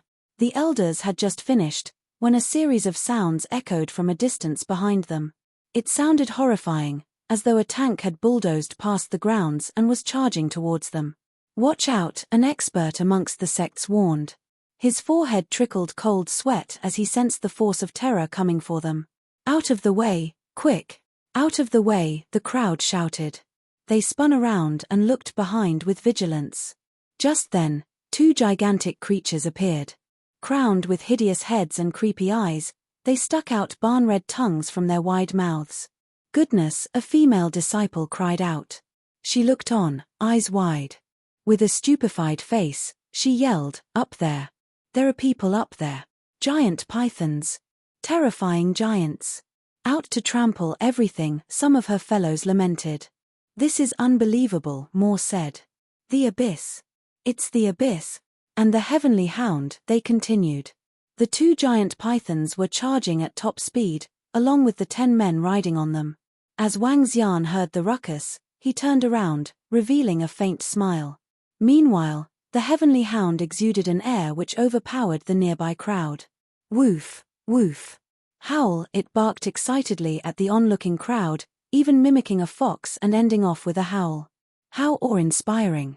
Filled with envy, the crowd of disciples looked on at the group of python riders that just went past. What the? That's so awesome. Riding to the fore on a python, how cool is that? An onlooker squealed. When will it be that I achieve that? Another yelped. Those are no doubt true experts, sighed the experts amongst the crowd, even as they were of the same status themselves. Hence, with 10 people on board, the two giant pythons raced straight ahead, towards the Dongling mountain range. Along the way, martial artists from different sects simply stared when they came across the spectacular sight, faces filled with astonishment.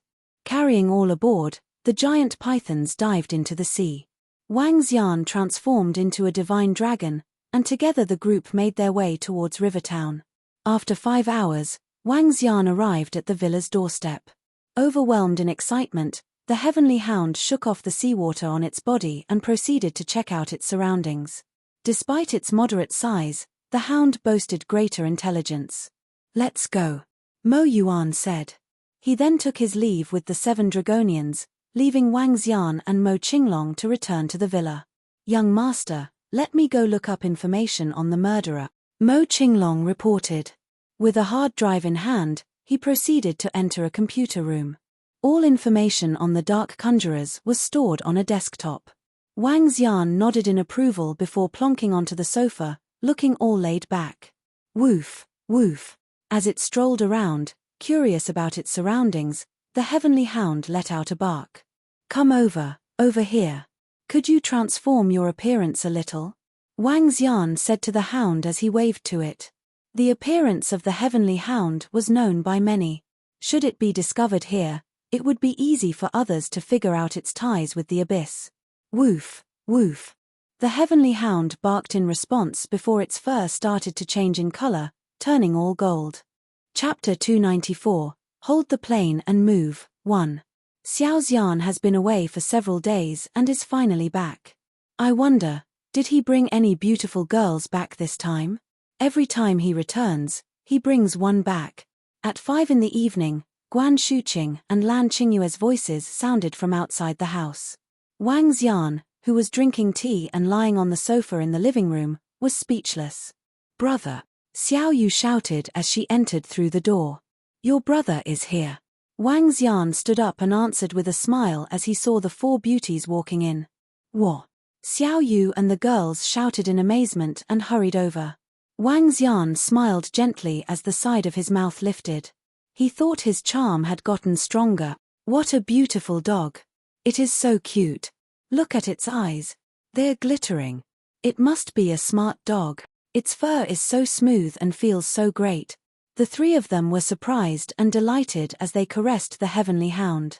Even Elder Fang bent down and was looking at the dog lovingly. Wang Xian felt aggrieved. He didn't expect to be less popular than a dog. Woof woof. Heavenly hound barked twice and squinted its eyes. It remained stationary and allowed the girls to touch him. Cough cough. Did you guys miss me? Wang Xian coughed as he squeezed out a smile. Hee. Brother, you have been running around every day. It's great that you still know to come back. Perhaps the world outside is much more exciting. Xiao Yu and Guan Shuqing mocked at him.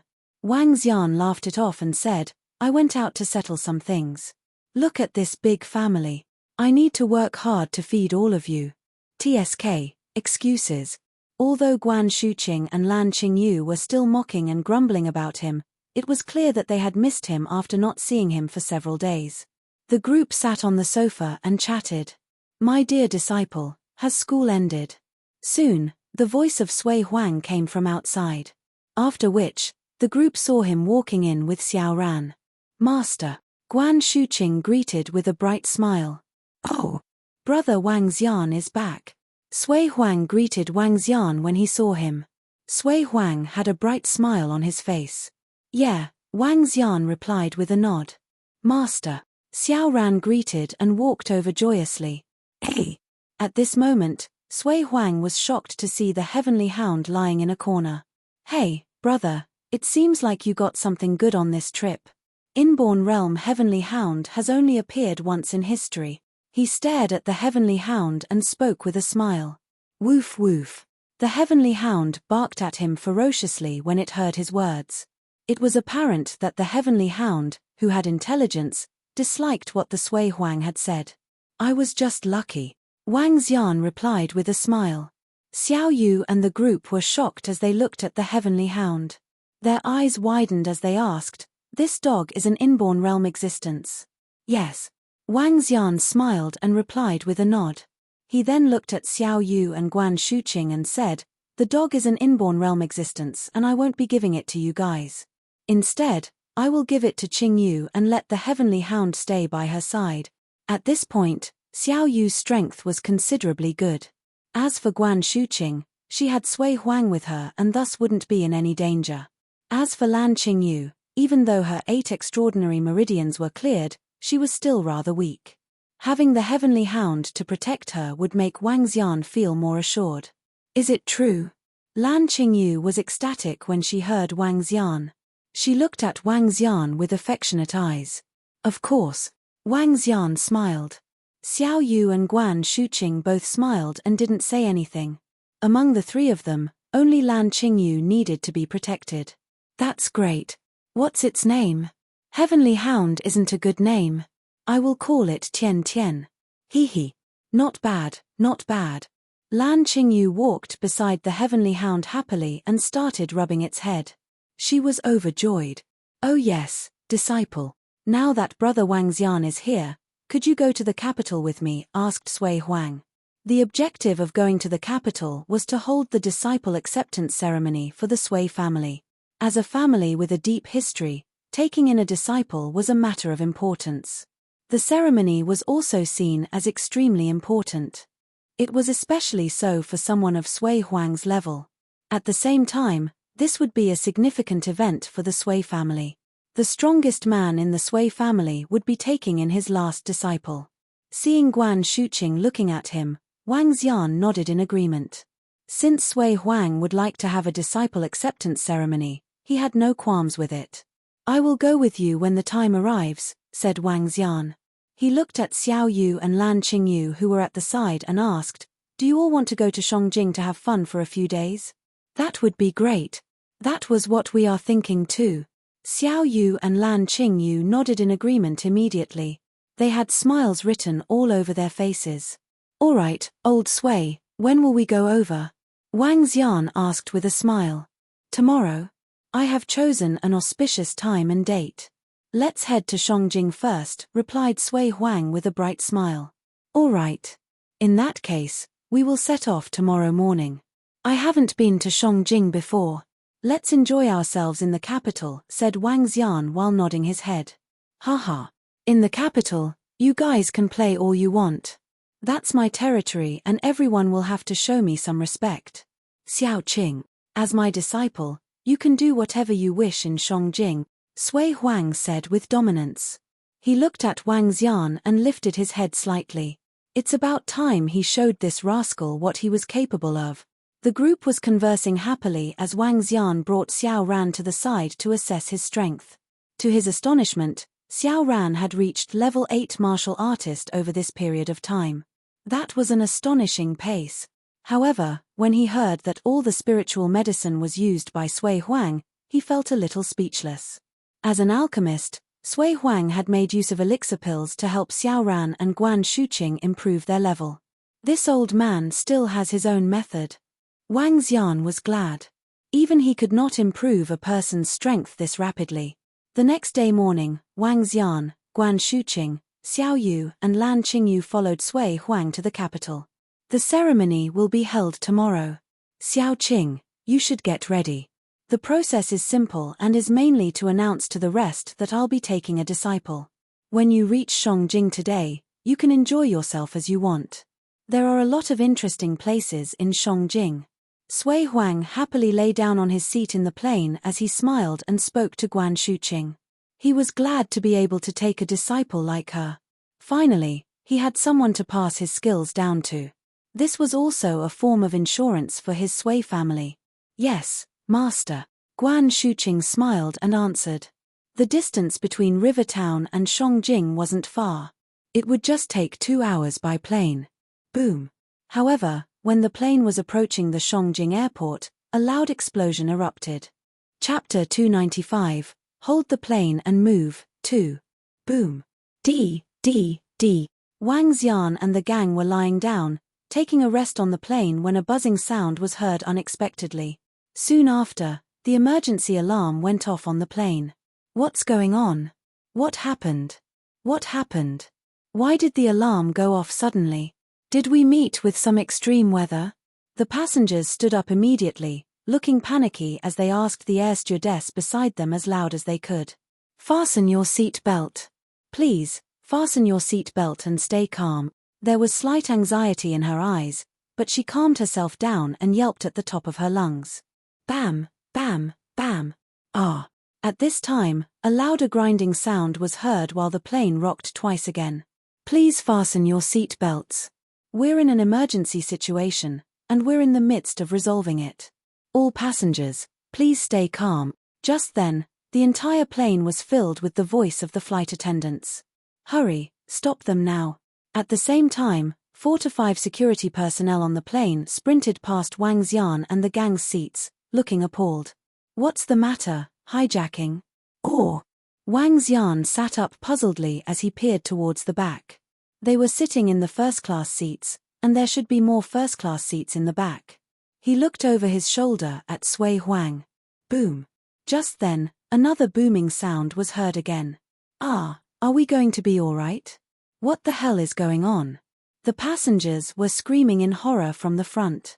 Someone is fighting on the plane. When Sui Huang heard the sound, his expression changed slightly as he unfastened his seat belt immediately with a sullen face.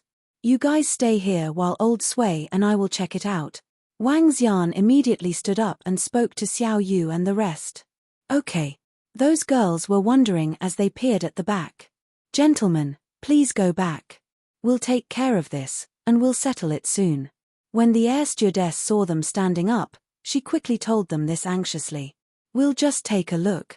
Old Sui took out an identification card emotionlessly and showed it to the air stewardess. She was stunned as soon as she saw the identification card. Yes, chief leader. Ha!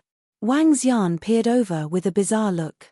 That red identification card seemed terrific. If you want one, I can get you one next time. Upon seeing Wang Xian's puzzled look, a smile surfaced on Sui Huang's face. Let's go. Wang Xian shook his head and continued his way in. Get lost, I must kill him today. When they arrived at another first-class cabin, a figure suddenly flew over. There was no change in Wang Xian's expression. He even reached out to catch the security personnel who spat out blood from his mouth. Thinking of killing me? Since I dared to kill your son, I can even kill you now. Haha, come over and kill me. A bossy voice, accompanied by daunting oppression, was heard. Ah! Another pained shriek was heard. Boom! Another loud bang was heard, sending the entire plane rocking violently. An air stewardess even stumbled to the side. There was a slight change in Sui Huang's expression. When the two of them went in, they realized two experts were fighting on the plane. The entire first-class cabin was in a disastrous state. Two commoners were knocked down on the floor at the side with their faces covered in blood. No one was sure if they were dead or alive. The security personnel on the plane were all lying on the floor. There were another 7 to 8 men around the two experts, confronting each other. On one side of the plane, a strong gust of wind was entering through two fist-sized holes. It was looking the worst in the cockpit. Both the pilot and the co-pilot were flying the plane in extreme fear.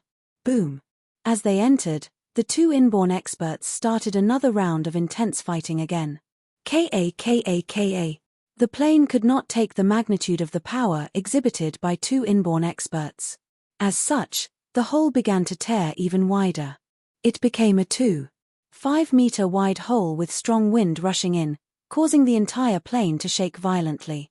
Back in the cockpit, several flight attendants fell to the ground. The mightiness of an inborn expert was not something an average person could withstand. Stop it. Sui Huang swept his gaze across everyone in the plane with a somber expression. He encompassed the duo with his inborn oppression. What? The duo in the battle was taken aback as they quickly spun around and looked at Sui Huang. How dare you duel on the plane? Are you tired of living? Sui Huang walked over to the duo with darkened expressions. Scram! One of the middle-aged men bellowed at Sui Huang with bloodshot eyes. Soon after, he turned to another middle-aged man. If I'm going to die today, I'll make sure to drag you down along with me. You alone? Trying to drag me with you? Hehe. Since you struck on the plane this time, you're doomed. Another skinny middle-aged man quirked his lips and looked at him soberly. You struck too. Even if I cannot kill you, you'll die too. So long as you're dead, my revenge is made, the middle-aged man said as he revealed a bitter smile on his face. A blood feud they had. My dad will not die. You'll die a horrible death instead. This trivial matter can be easily taken care of by the Feng family. Haha. The other middle-aged man did not reply, but a young man with a conceited look behind him spoke. Xiao Jing, he's a dying man. Ignore him. An old man spoke nonchalantly behind that skinny middle-aged man. Beside him stood another two elders. Three of them turned and looked at Sui Huang. Haha, fine. I'll not mind a lunatic. If you continue, the entire plane is going down. Then I'll advise you to commit suicide by jumping off the plane. The skinny middle-aged man nodded with a smile as he stared at the middle-aged man in front of him without fear. Old Sui, I thought you were cocky. Why is everyone ignoring you? Wang Xian swept his gaze across the group of people. The two middle-aged men in a duel were inborn experts. 3 old men behind the skinny middle-aged man were also inborn experts. I only returned to Shangjing twice or thrice in 20 years. Many people have forgotten about me. Eyes turned cold. Sui Huang had not displayed his full mightiness just now because he was afraid he might affect the electronic equipment in the aircraft. He slowly swept his gaze across the skinny middle-aged man and his gang. Feng family of Shangjing. I have heard of it before. I'll deal with this lad. But the rest of you deserve to die. Sui Huang looked at the 5 of them and spoke slowly. He had announced their sanctions immediately. After Sui Huang finished his sentence, the skinny middle-aged man turned to Sui Huang and said, "Huh? Old fogey." Before he could finish his words, Sui Huang extended out his arm. 5 fiery palms immediately reached out and grabbed the skinny middle-aged man and the rest of the people behind him. For a long time, no one has dared to call me, Sui Huang, that. Chapter 296, Hold the plane and move, 3. For a long time, no one dared to call me, Sui Huang, that. Sui Huang remarked emotionlessly. After which, 5 palms made of flames grabbed their necks tightly. What? The skinny middle-aged man and the several old men behind him were instantly petrified. The palms made of flames appeared on their necks suddenly. They did not have any time to react to it. To their horror, they realized they couldn't break free from the palms. However, what really frightened them the most was what the old man had just said. Sui Huang. Sui Huang. He said his name was Sui Huang. All large families and sects would know what this name represented. That name belonged to one of the most horrifying old men in Shangjing. Sui Huang, how did we? Spare me your nonsense. Coldness gleamed in Sui Huang's eyes.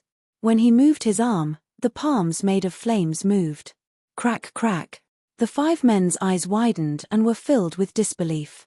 Their bodies trembled violently as they fell to the ground. They weren't even feeling remorseful at all. Bam. Read more chapter on Novelful. Sui Huang, Sui Huang. The other middle-aged man mumbled. Suddenly, his eyes widened and he kneeled in front of Sui Huang. Thank you, Sui Huang. Thank you, Sui Huang. They are finally dead. I can now die without regret. The middle-aged man was very agitated and his face was filled with tears. After which, he gritted his teeth and was about to smash his palm on his head. Bam! Sui Huang kicked his arms away to prevent him from committing suicide. He then said, "Whether you deserve death will be determined later. For now, seal the 2 holes for me." Yes, yes. Even if you want me dead now, I wouldn't grumble about it. That middle-aged man kneeled and kowtowed before Sui Huang. He stood up and waved his arms. Instantly, a stream of energy blocked the cracks of the plane. Brother Wang Xian, you are a miracle doctor. Can you help to treat the injured? Sui Huang asked Wang Xian after shooting the middle-aged man a death stare. All right. Wang Xian smiled and replied with a nod. This old fogey, Sui Huang, is pretty domineering. Wang Xian looked around him, squatted down and injected streams of azure dragon energy into those with injuries. Soon, they recovered. Chief leader, can you take a look at the pilots? They have lost consciousness. An aircrew member spoke to Sui Huang frantically. At this moment, the alarm system of the plane continued to sound. Let me take a look. Wang Xian replied as he walked over to the cockpit. The cockpit was damaged by the fight between the 2 sides and a large hole was left in it. The pilots had collapsed inside the cockpit. Wang Xian walked over and was stunned. He frowned, turned to Sui Huang and said, "They're beyond hope." What? Sui Huang was shocked and turned solemn. What? Sir. Are they really beyond hope? The aircrew members and security asked in fear. They are gone. Wang Xian replied and shook his head. One of the aircrew members rushed to the controls and picked up the radio. Mayday. Mayday. Flight number A934J from Rivertown towards Chongqing. The pilots on board have encountered danger. Requesting immediate support. Mayday. Mayday. Flight number A934J from Rivertown towards Chongqing. The pilots on board have encountered danger. Requesting immediate support. The aircrew member was sweating as he called for help. This is bad. Soon, that aircrew member pressed a few buttons and realized something had gone wrong. He shouted frantically, "The radio is out. The radio is out. There are problems with other action keys too. It's over. It's over." That aircrew member became even more flustered as he shouted loudly. "What's the matter?" Sui Huang frowned and shouted, "Calm down. Hoo. The aircrew member took a few deep breaths and replied, "The pilot is dead, and so is the secondary pilot. There's no one who can control the plane now. Furthermore, some equipment is damaged." We. Tears streamed down from his eyes as he spoke. Let me ask, an air stewardess said fearfully. She picked up the announcement system and said with a trembling voice, calling for all passengers. "Our plane has encountered a major incident. Is there anyone who knows how to fly a plane?" She continued, "If there is, please come over to the cockpit immediately. This concerns the lives of everyone." The air stewardess repeated the announcement several times and her voice sounded throughout the plane. "What? Who knows how to fly a plane? Who knows how to fly a plane? Get to the cockpit immediately. Oh gosh. The plane is diving downwards. Mum, I don't want to die. It's finished. Who knows how to fly a plane? Please get to the cockpit quickly.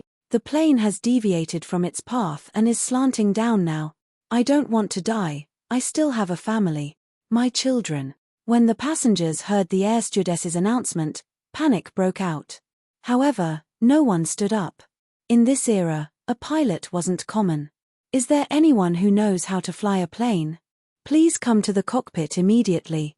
We are facing a major crisis." The announcement sounded again. However, there was still no one who stood up. Panic started sprouting in everyone's heart. "Make a call. Contact the headquarters to see if there are any signals." Sui Huang frowned and said. Mobile phones were prohibited on the plane. However, at this moment, he couldn't care less. The high-speed movements will affect the signals. "Nonetheless, we can give it a try," one of the aircrew members replied hurriedly. He then took out his phone and called. "We are flight number A934J, we are experiencing a major incident, requesting for headquarters aid," the aircrew member called and shouted hurriedly. BZZ. From the other end of the phone, an unstable buzzing noise sounded. "It's not working. The signals are unstable when flying at high speeds. The message isn't getting through. This isn't working. It's over. We are just 3 minutes away from the airport. However, the plane is totally out of control and we can't possibly land it properly. The plane is going to crash. The emergency equipment is malfunctioning as well." Fear gripped the members of the aircrew as they shouted frantically. They were out of their means. Based on the current trend, the plane would be crashing. At this moment, the command center of Chongqing Airport had also realized that they had lost contact with Flight A934J. "Leader, Flight A934J is still uncontactable. According to the normal flight schedule, they are just 3 minutes away from landing. Leader, we have turned on satellite tracking. We found a plane flying abnormally.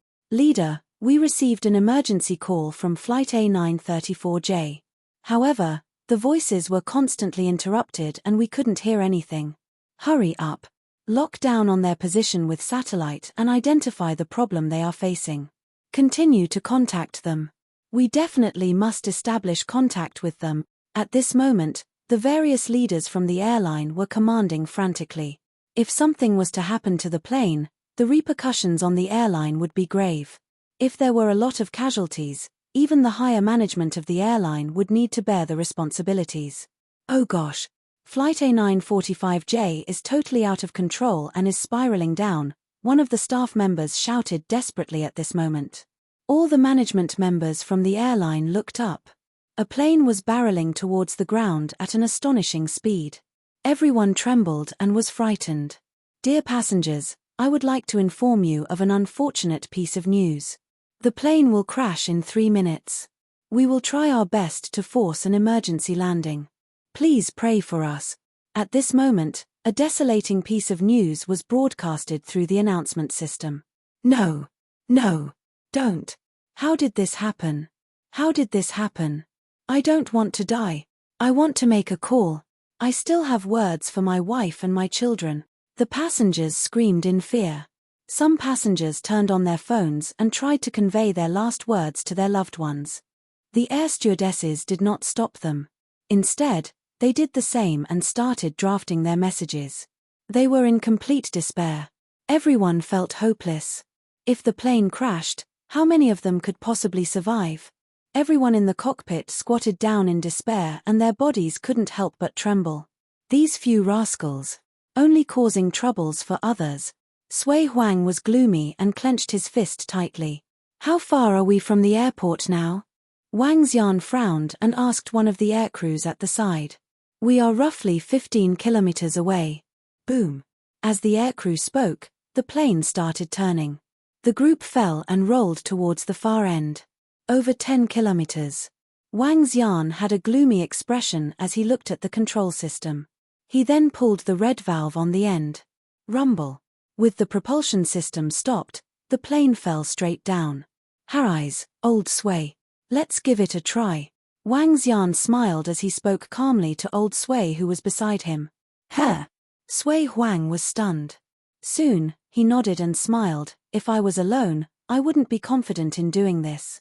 Since it is the both of us, I am confident. Haha. All right then. Landing in Chongqing in this manner wouldn't be a great thing to look back at, said Wang Xian while shaking his head. After which, he smashed the window in front of him and jumped out of the plane. Haha. Landing in Chongqing in this manner will be the best way for you to remember your trip here. Sui Huang laughed and followed behind him. The two of them came to the bottom of the plane. They exchanged glances, smiled, stretched out their arms and slowly pushed against the plane. Chapter 297, Like God, Like Devil. Boom. The plane whistled in the air as the entire 40-meter-long aircraft started crushing down uncontrollably. A booming, air-rending sound and the screams from passengers on the plane were heard all over the entire aircraft. Ha! Yet 2 soft bellows were coming from the bottom of the plane. Boom. Wang Xian and Sui Huang jerked their bodies, and 2 large pairs of wings sprang into action on their backs. Fiery red just like the color of the blood. Sui Huang's pair of wings that resembled lava stones emerged from both sides. As the 2 gigantic wings spread out, they spanned across around 10 meters which looked terrifying. A gentle flap would bring about freaky high temperatures. If it was not for his intended protection, the aircraft could have burst into flames. The wings behind Sui Huang were totally out of their league, compared with those experts of fire god denomination back then. Behind Wang Xian was a pair of fiery red wings too. The energy of the Dragon Ball could transform into a pair of dragon or phoenix wings. The huge wings may not be as big as Sui Huang's, but they had also reached 7 meters. Besides, the wings behind Wang Xian were more agile and flexible. Flapping them gently would exude the domineering power of divine dragon. Boom, boom. Read more chapter on novel full. Both men raised their hands and exchanged a glance with smiles on their faces. Another booming sound from the aircraft was heard. But this time, the plane stopped itself from crashing down. With the help of the 2 powerful forces, the plane came to an abrupt halt and eerily suspended itself in the air without moving. Ah, what's going on? Why did the plane stop moving? Did the plane recover? Is it fixed? Is the danger over? Is it over? At this moment, the flight passengers had no clue about what was going on under the plane when they witnessed such an incredible scene. Their eyes were agape. Some of them had tears on their faces as they asked in a panic. Even the staff on the plane was puzzled. Could it be that chief leader and that young man? Some of the staff were in a daze back in the cockpit. When the 2 of them had jumped out of the plane, they were feeling hopeless and had lost all concerns. Yet, the plane had come to a halt strangely in the air. All of them could not help but gulp. We still have hope. The chief leader and that young man were powerful ancient martial artists. A glimmer of excitement flashed in the eyes of a staff member as he spoke, quivering. Yes, we're safe. We're safe. That's wonderful. Bravo. The staff in the cockpit began to look animated. Dear passengers, the plane is now stable. Do not panic, keep calm. We'll be landing safely. A flight attendant quickly consoled all the passengers in the cabin through the sound system. What? The plane is stable? Great. I thought I was going to die. Haha, wonderful. Wonderful. We're still alive. When the passengers heard the voice of the staff on the plane, they were zestful. The excitement of the aftermath was reflected in everyone's faces. Wow, strong and domineering prowess. Is this the strength of Sui Huang? The middle-aged inborn expert was using his power to block the hole in the first-class cabin. When he witnessed the gigantic fiery wings, he was astounded. Using their physical bodies, they lifted and secured the entire plane, another 10 kilometers away. Let's go. With a shout from Wang Xian, Sui Huang made a swift move as he gazed ahead, flapping his wings slightly. Haha, go. The two of them carried the plane and slowly flew off. With the two people carrying an aircraft that weighed nearly 100 tons in the air, their speed was not fast, but maintained 40 to 50 kilometers per hour. Oh my God. Incredible. Crazy. This is crazy. All the staff stopped their work at the headquarters of Chongqing Airport as they were shocked to see what the satellite had captured on screen. Everyone, with their eyes wide open, stared at the monitor in disbelief. Two people with gigantic wings were carrying the entire aircraft in the air. Such a breathtaking scene that seemed godlike struck everyone dumbfounded. They were flying at an incredible speed even with the plane on their backs. Were they even humans? They were simply like a god or devil. The executives of high management of the airline back at the headquarters were staring blankly at the screen. Quick! Organize all the planes at the airport now to allow ample time for that plane to land. Hurry, get the staff to settle this. Also, get the security personnel and seal off the landing area of that plane. One of the executives quickly ordered the surrounding staff. Yes. Great. How wonderful to have powerful experts to carry the entire plane with their physical bodies. We managed to tide through this crisis. That's great. Some of the executives exclaimed elatedly and continued to give orders. Keep the radio on. Since the plane is now landing, get hold of a 934J and ask what was going on, and contact the two mighty expert. Yes. The plane was propelled by the powerful force of Wang Xian and Sui Huang. 10 minutes later, Chongqing Airport appeared in front of them. People are guiding us below. Let's go down. Sui Huang peered somewhere below and saw a few staff members waving red flags, signaling to them. Go.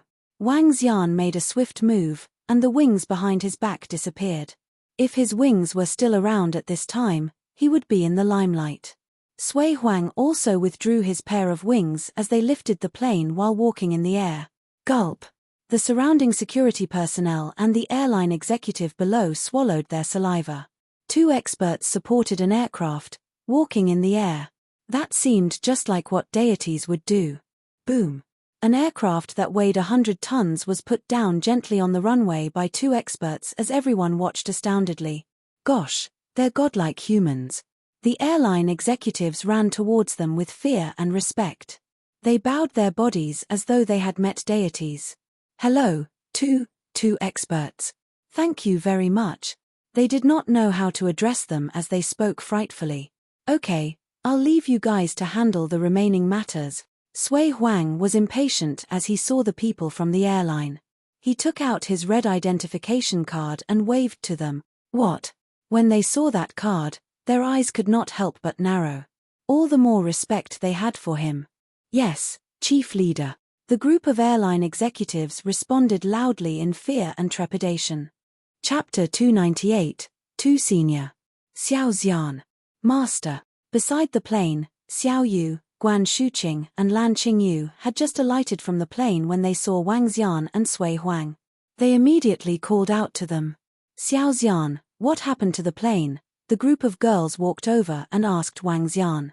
Two inborn experts had a quarrel and implicated the pilots in the process, Wang Xian explained in a simplified manner. So that's what happened. I thought someone hijacked the plane, said Xiao Yu with a smile. Sui Huang. At this moment, the middle-aged man, who'd had a conflict with the other inborn experts on the plane, rushed over and greeted Sui Huang with horror. I'll investigate this matter clearly. You can go back and wait for my updates, said Sui Huang plainly. Yes, Sui Huang, the middle-aged man nodded his head respectfully before leaving. Master, why is everyone calling you by your name? Guan Shuqing walked to her master and asked inquisitively. He. There's only one Sui Huang. Sui Huang chuckled proudly. Although his name was Sui Huang, his title was also Sui Huang. Most people would address him by the title. All right, now that you are in your master's territory, have a good rest and time here. Tell me if there's anything you'd like. Haha. Sui Huang smiled and led the group to the exit. Grandpa. When they left the airport, two old men immediately walked over and greeted Sui Huang deferentially. Yeah. Sui Huang revealed a faint smile. He looked at the few black luxury cars ahead before turning to Wang Xian and asking, Brother Wang Xian, are you guys going with me or? Wang Xian pondered for a moment before answering Sui Huang. We would like to walk around the streets of Shongjing first. We will go to your place in the afternoon tomorrow. All right. Sui Huang nodded his head, turned to Guan Shuqing and said, Disciple, if you encounter any problems in Shongjing, just give me a call. Enjoy yourself. All right, Master. Thank you, Master. Guan Shuqing smiled and nodded her head. He. Sui Huang responded with a smile. After which, he looked to the two old men by the side and instructed, leave a car behind for them. Let's get back. Yes, Grandpa. The two old men nodded their heads immediately. After which, they looked to Guan Shuqing and said, Marshal Senior Aunt, feel free to instruct us if you have any needs in Shongjing. Her. When Guan Shuqing heard how the two old men addressed her, she was instantly stunned. The two old men were at least 70 years old. Although they had taken great care of their looks, one could still see signs of aging. And now they were addressing her as Marshal Senior Aunt. This instantly shocked Guan Shuqing. Haha, my dear disciple. Based on seniority, these two kids should indeed address you as Marshal Senior Aunt. It will be fine once you get used to it. I'll give you a good introduction tomorrow. Sui Huang laughed loudly and remarked after seeing Guan Shuqing's reactions. All right, Master. Guan Shuqing smiled bitterly and forced a smile at the two old men. Brother Wang Xian, we will leave that car for you. I'll be getting back now for the preparations, commented Sui Huang heartily. All right, old Sui, go and handle your matters. I'll walk around the streets with them. Wang Xian smiled and nodded his head. Goodbye, Marshal Senior Aunt, the two old men said deferentially to Guan Shuqing once again. Goodbye. Guan Shuqing replied quickly. As Sui Huang and the two old men left, Wang Xian was speechless. He turned to Guan Shuqing and asked, Shuqing, how old is Sui Huang, that old fogey? His grandsons are already so old. That's my master. How can you call him an old fogey? Guan Shuqing rolled her eyes at Wang Xian before replying, I've asked my master previously. He told me he has lived for more than 2 Jozi. Oh my god. It's no surprise then. He's still so powerful after 2 Jozi. He should be able to live for another few dozens of years. Wang Xian was shocked. 1 Jozi was equivalent to 60 years. 2 Jozi would mean that Sui Huang was over 120 years old. It's no surprise that the two 70-plus-year-old men were calling him Grandpa. Incredible. Wang Xian joked. If he could live for another few dozens of years, he would really be a living Buddha. It seems like there won't be people with higher seniority than you in the Sui family in the future. I don't want to have such high seniority. A couple 70, 80-plus old men just addressed me as their Marshal Senior Aunt. Guan Shuqing looked devastated to be called Marshal Senior Aunt by 70, 80-plus-year-old men. If that was the case, those of similar age as her would be calling her Great Marshal Nanny. At the thought of this, Guan Shuqing felt her world was spinning. Sometimes, having too high seniority would be extremely embarrassing. Shuqing. I think that's pretty cool. Just imagine a group of old men behind you and having to greet you with respect. Lan Qingyu chuckled as she commented. Yeah, sister-in-law. I heard from my master that families with deeper history typically have lots of rules. Considering your seniority, those middle-aged and younger generations might have to kneel down before you. Ha ha ha. It feels incredible just thinking about it. Xiao Yu was visualizing the scene in her mind as she laughed out loud. Forget it. That's not what I want. If you guys like it, you can take my place. Guan Shuqing rolled her eyes at the two girls who were deriving joy from her misery. Ha ha. Let's go. Let's see where the interesting places in Shangjing are. For lunch, let's go get the roasted duck. Wang Xian was laughing at the girls' conversation but interrupted at this moment. Let's go. Xiao Yu and the group walked towards the car excitedly. It was an extended Bentley with 6 seats, a rather luxurious car.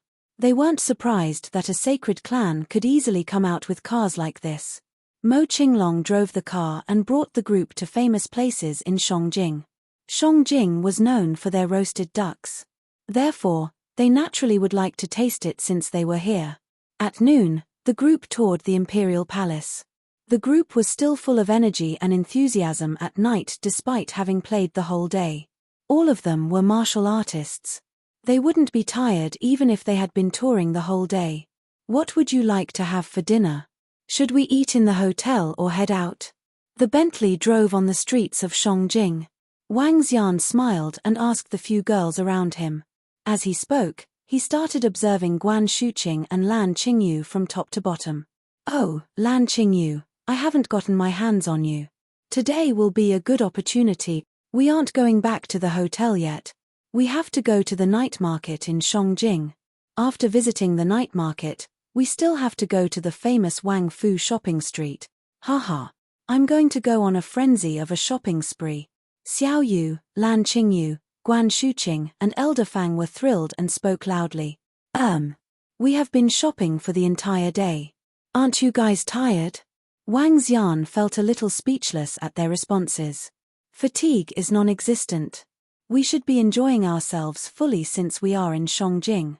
Xiao Xian, don't think of lazing around. We still need you to carry our bags. Lan Qingyu and Guan Shuqing looked at Wang Xian and gave their orders directly. Wang Xian was speechless. It seemed like he wouldn't be getting his way again tonight. Chapter 299, Call Daddy. 1. Haha, this is nice. Shuqing, try this. This is not bad. Sister-in-law, this is not bad either. Master, have a try.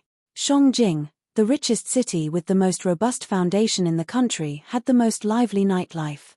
Wang Xian was left without a choice except watching the 4 of them buying snacks from various stalls non-stop. They looked happy as they chatted. Yet, they drew attention from countless people along the way. For beauties who were the top-notch existences. Xiao Yu, Lan Qingyu, Guan Shuqing, and Elder Fang were all martial artists with perfect figures. The 4 of them were rather tall, and they gave off a unique vibe. Even in Shangjing, a city never short of pretty babes, the 4 of them could easily overtake any one of them when they walked in a row. Let's go shopping. When the 4 of them arrived at a renowned shopping center in Shangjing, they went in with excitement. Shopping and taking care of their own looks were women's innate tendencies. Even the female inborn experts would not lose this born ability.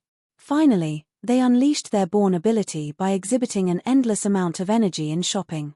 Clothes, accessories, bags, one after another. Soon, Wang Xian and Mo Qinglong were following behind with hands full of bags. They were like henchmen, tagging behind the 4 babes. Wang Xian shook his head. Imagine him and Mo Qinglong being the dignified experts, and they were downgraded to people who carried shopping bags for others for now. The 4 of them shopped till 11 p.m. before they finally had no choice but to stop. They even agreed to go to another shopping mall the next morning for more shopping. Wang Xian, who was behind them, stumbled as he almost fell to the ground. Not that he was feeling tired, but it was too boring for him. He could not understand this kind of pleasure. Here, Xiao Xian. Wear this watch tomorrow. Men must have a watch of their own. Guan Shuqing and Lan Qingyu took out one thing that they bought for him as they spoke with beaming faces. Sure. Wang Xian took it over with a smile. The two of them had bought a nice and luxurious watch that cost over 2 million. But he really had no love for the watch. You could imagine that he had to remove his clothes every time he transformed into a dragon. Now, he had another watch that hindered him. If he forgot to take off his watch, that watch would be gone as soon as he transformed. However, he could not turn them down. Let me find a hotel. Xiao Yu fished out her phone and searched for hotels. The hotels in Shangjing were quite popular. By this time, some of the hotels might have been fully booked. The group went into 3 hotels before they found one on the street. Ha! This is the street with the famous pubs of Shangjing. Xiao Yu was puzzled as she looked ahead. This street was the most lively place in Shangjing during the night. Women in sexy dresses with pretty and exquisite makeup were all over the street. Sports cars were parked on each side of the road. The rich people in Shangjing were far superior to those in Rivertown. Not even 10 Rivertowns could compare with one Shangjing city. Let's go back to our room and sleep. Xiao Yu swept a glance around and headed to the hotel ahead without much interest. It was a 5-star hotel which was also rather well known. Wang Xian and the gang walked in.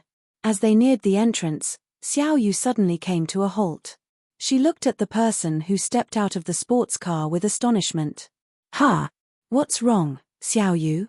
Asked Wang Xian in surprise. She's Ling Yi. Ling Yi. A reply that sounded surprised. Wang Xian was slightly stunned as he turned his attention over and saw a pretty girl. She was surrounded by another 3 young men and babes as they walked into the hotel. She's really Ling Yi. I love her song, Flying. It's motivating. Guan Shuqing and the girls spoke with amazement after they saw her. You shouldn't be too surprised if you see some actors and singers. After all, the best art academy is situated here. Wang Xian smiled. I love her songs. Xiao Yu smiled as she looked at the pretty girl. Wang Xian chuckled as he nodded. Are you going on a star hunt? Let's go. We better get back to our room and sleep.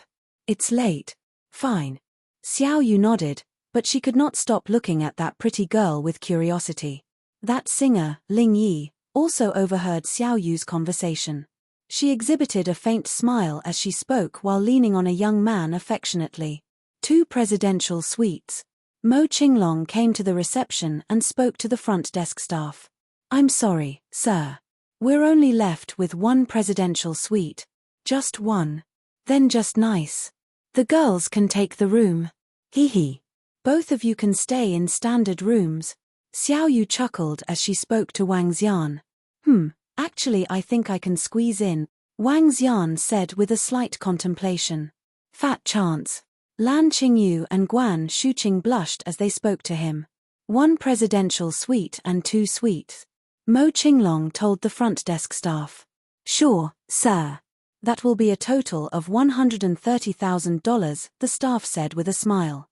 Mo Qinglong handed his card over immediately. No more presidential suite. Just then, a young man's voice was heard. Sorry, sir.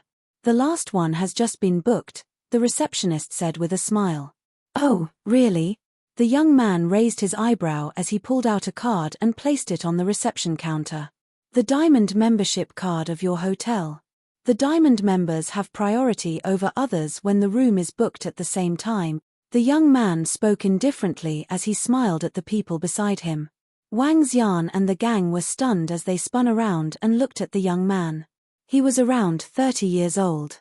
Beside him was the pretty singer, Ling Yi, whom Xiao Yu had mentioned just now.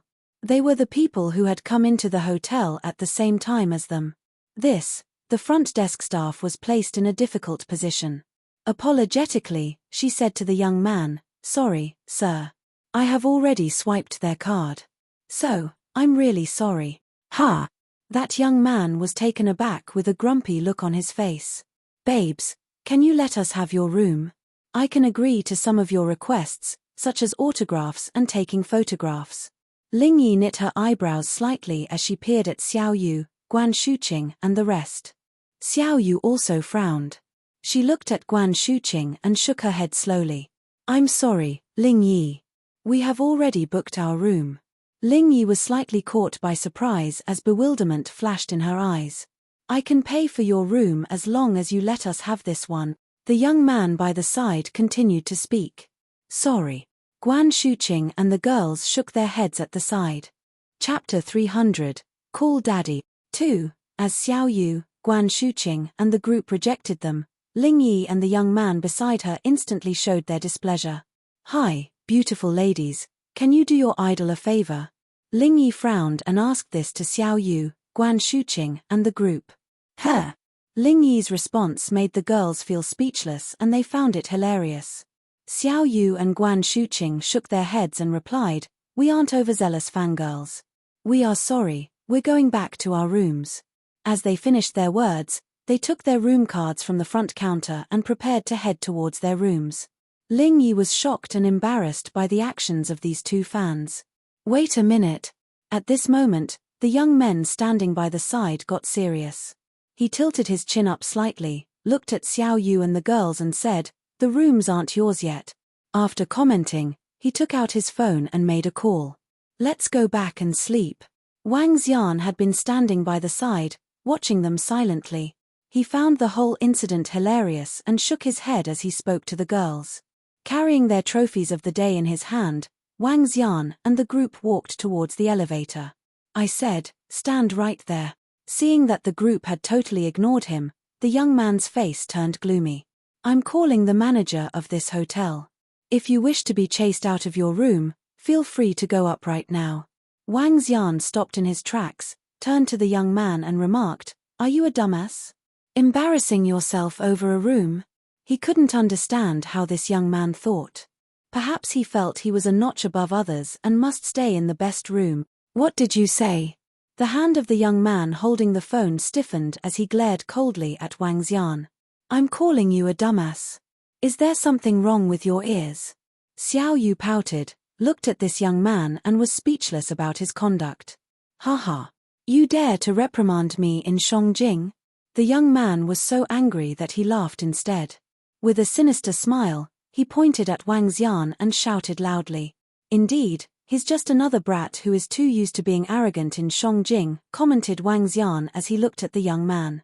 Arrogant? Let your daddy tell you this. In Shangjing, your daddy can be as arrogant as he wants.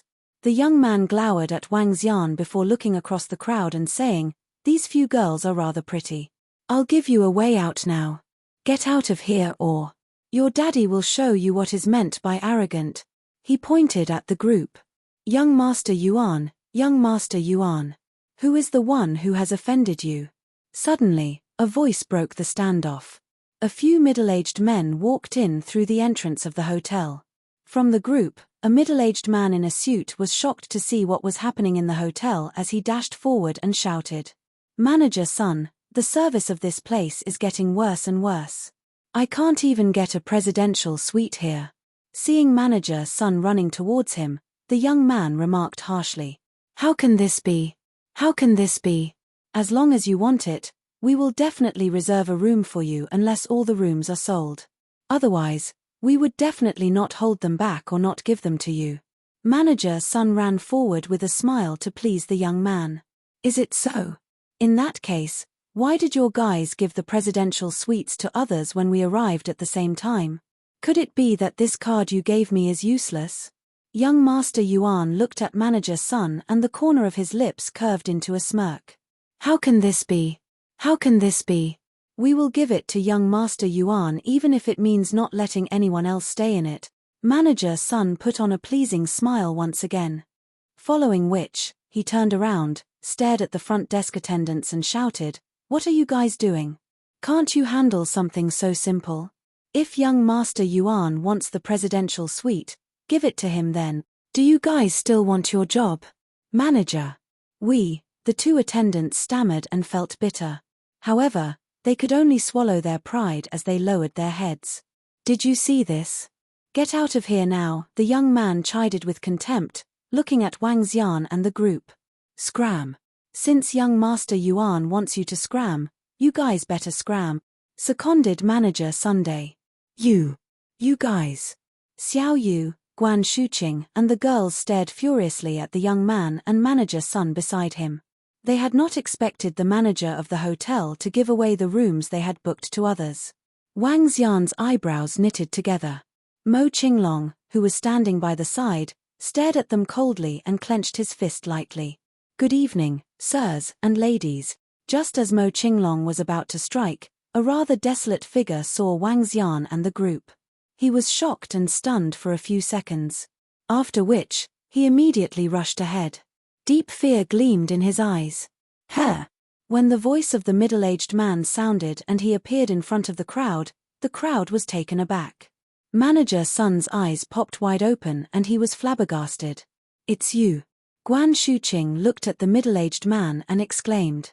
The middle-aged man looked decadent, just like how he had appeared beside the plane in the day. "Miss, good evening." The middle-aged man greeted her in fear once again and looked at Guan Shuqing respectfully. He was still on tenterhooks about what had happened on the plane earlier in the day. After recalling the entire incident, all he felt was fear.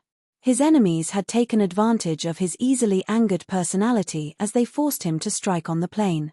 In the end, he almost lost all his rationality as he was shrouded in the desire for vengeance. Subsequently, that horrifying old man, Sui Huang, appeared and killed his arch-enemies with a single strike. Those were 4 inborn experts. As for him, he was still awaiting judgment from the old man after he broke the rules on the plane by fighting. Whether he lived or died fell solely on the words of that old man. With a whole afternoon to calm down, fear started welling up. If he was dead, what would be the outcome for his family and disciples? They probably would be killed by his past opponents. However, just as he was pondering how he could ask the old man to spare his life, he happened to meet this girl. When they alighted from the plane, his mental state was disheveled. Nonetheless, he still remembered clearly how that old man had looked at this girl dotingly. He even called her his disciple. She's the disciple of that old man, and that old man had not taken in any disciple for several dozens of years. If he could convince the disciple of that old man to put in a word for him, his life might be spared. He greeted Guan Shuqing anxiously and bowed sincerely. "What? Good evening, Director Ju." Manager Sun looked at this boss in shock. To his astonishment, the boss was bowing down to one of the girls that he had just tried to chase out of the hotel a while ago. Bam! The middle-aged man swung a slap over and chided, "You better watch your words closely next time. This is my last warning for you." Yes, Director Ju." Manager Sun staggered back a few steps. His face swelled up instantly as he answered in horror. "And you guys, get out of my hotel and you are banned from entering in the future." The middle-aged man looked coldly at young Master Yuan. He. "You guys deserve it." When Guan Shuqing, Xiao Yu and the group saw the situation, they smiled. Chapter 301, Call Daddy. 3. Ju Qingkong, are you sure you want me to scram? The middle-aged man slapped cold words on that young man, embarrassing him instantly. The young man looked malevolent as he glared at Ju Qingkong. "Ha!" Ju Qingkong squinted his eyes slightly as he peered at that young man with flickering eyes. Subsequently, he clenched his teeth to show his determination. "I said, get lost, and you better do it now. Fuck you, Ju Qingkong. Do you think I'm scared of you just because you're an inborn expert? Feng family didn't annihilate you, so you want Yuan family to do it." The young man burst into outrage as soon as he heard Ju Qingkong. He pointed at him and chided with an extremely arrogant attitude. Even though he knew Ju Qingkong was an inborn expert, he did not show the slightest fear.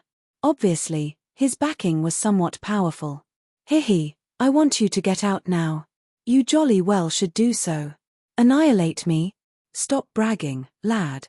Ju Qingkong spoke to the young man with a sullen face. He knew which side he should be on by now. "Fine, you." The young man was morose and his face was flushed with redness. He pointed at Ju Qingkong with constantly changing expressions. "Ju Qingkong, you better watch out. If I don't destroy your hotel today, I, Yuan Fei, will tarnish my own reputation in Shangjing. Didn't you hear me asking you to get out?" Ju Qingkong gradually turned gloomy when he saw Yuan Fei's behavior, encompassing him with a tyrannical oppression. 5 minutes. Just you wait. Yuan Fei felt the magnitude of Zhu Qingkong's imposing demeanor. His face paled, he gritted his teeth, and spoke ferociously. Then, he turned to Wang Xian and his gang with icy-cold eyes. And you guys too. Just you wait. I'll show you what it takes to provoke me, let's go. He then turned and spoke to Ling Yi and the other 2 people next to him while he dug out his phone exasperatedly. Me. Zhu Qingkong was slightly embarrassed. He took a deep breath and turned to look at Guan Shuqing again. Miss, it's my honor that you stay in our hotel. I hope you have a pleasant rest today. Thank you, Director Zhu. Guan Shuqing was delighted on her face as she expressed her gratitude when Director Zhu went all out to offend the young man in their defense. You're welcome. Miss, which room are you staying in? I'll show you the way. Director Zhu said quickly. It's okay. We can go over ourselves. Guan Shuqing shook her head. It's nothing. It's my pleasure to serve you. Director Zhu shook his head in a hurry as he led them ahead. Manager Sun, behind him, was a little dumbfounded as he stared at his boss with doubts on his face. Who was that girl such that his boss did not hesitate to offend Yuan family? Wang Xian, Xiao Yu, and the rest went into the president's suite. Boom boom.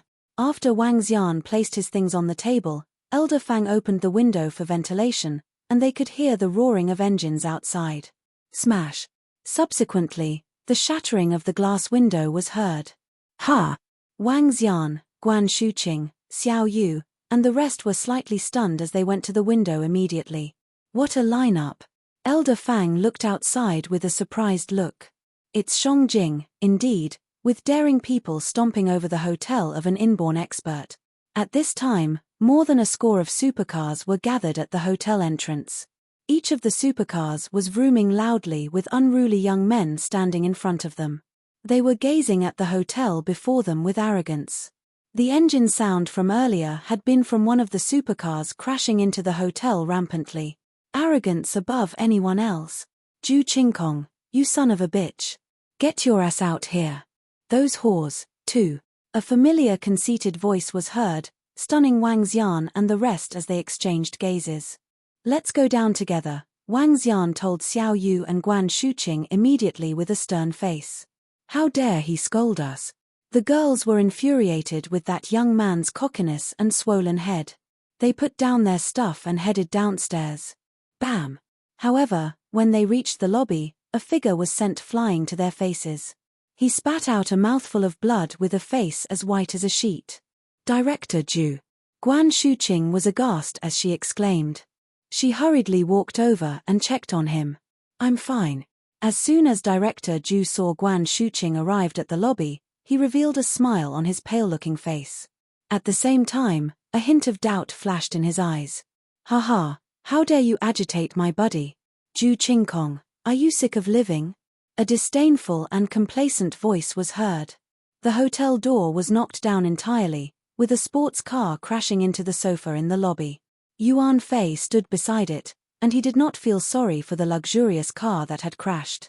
With his chin lifted up, he stared at Zhu Qingkong disdainfully.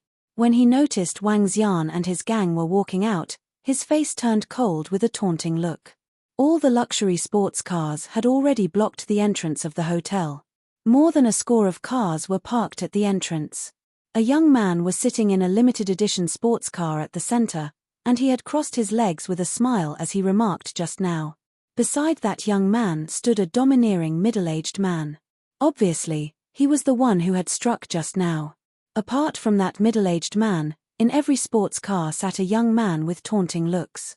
They wore branded goods, drove branded cars, the typical rich second generation who had strong backings. Other than this group of affluent young men, several middle-aged men and elders were around with several inborn experts amongst them. Such a force was daunting. You guys came out. Haha, I'll make sure you kneel over here for the entire night. Yuan Fei took a look at Wang Xian and the gang with a stone-cold face. He was so conceited that, in his eyes, he had high regard for no one. He's quite something. No wonder he was such a rich idiot in Shangjing. They really must have some backings if nobody dares to go against them. Wang Xian observed Yuan Fei and turned his attention to the rest of the young men and 2 inborn experts at the door. Finally, he fixed his eyes on the young man at the center who had spoken just now. His last name is Sui. Is he from Sui Huang's family? Upon recalling what that young man had said, he whispered to Xiao Yu, Lan Qingyu, and Guan Shuqing next to him. All of them froze for a moment. If that's the case, it'd be interesting. Xiao Yu exhibited a teasing look as he looked at the young man in the sports car at the center position. With a smile, he said, "Hey, lad in the middle. Your nanny is here. If you're not paying your respects, then what are you waiting for?" Boom. Xiao Yu's words struck all the young men in the sports car dumbfoundedly almost immediately. How dare a lass speak to Sui Ao in such a manner? Tired of living? The young man in the middle was slightly stunned as he looked at Xiao Yu, Lan Qingyu, Guan Shuqing, and Elder Fang. With a smirk drawn at the corner of his lips, he sneered. "Tell me, what do you think of asking them to crawl over to lick my shoes and call me daddy?" Chapter 302. Crawl on your knees here and pay respect to Great Marshal Nanny. 1. Tell me, what do you think of asking them to crawl over to lick my shoes and call me daddy? Sui Ao looked around him as he commented casually with disdain. However, just as he completed his sentence, he broke into laughter and answered his own question. "I think that's a pretty good suggestion." After which, he stood up. The surrounding group of young men naturally saw him as their leader and got out from their cars. "Brother Ao, those girls over there are pretty good looking. Licking shoes might be a little too much. Let me remove my shoes instead." "Haha, Jiu Zai. Are you trying to stink them to death with your size 45 feet? I can't imagine the stench of his feet after he removes his shoes. You are too cruel." The few young men broke into laughter and joked as they walked towards the hotel. All of them were swollen with inordinate arrogance. They were all from elite-tier families in Shangjing. Each one of them possessed considerable strength.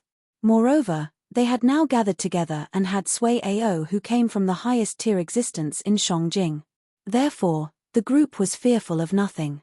When the crowd walked into the hotel, a middle-aged man and an old man stood to the left and right of Sui Ao respectively. Both of them gave off horrifying vibes.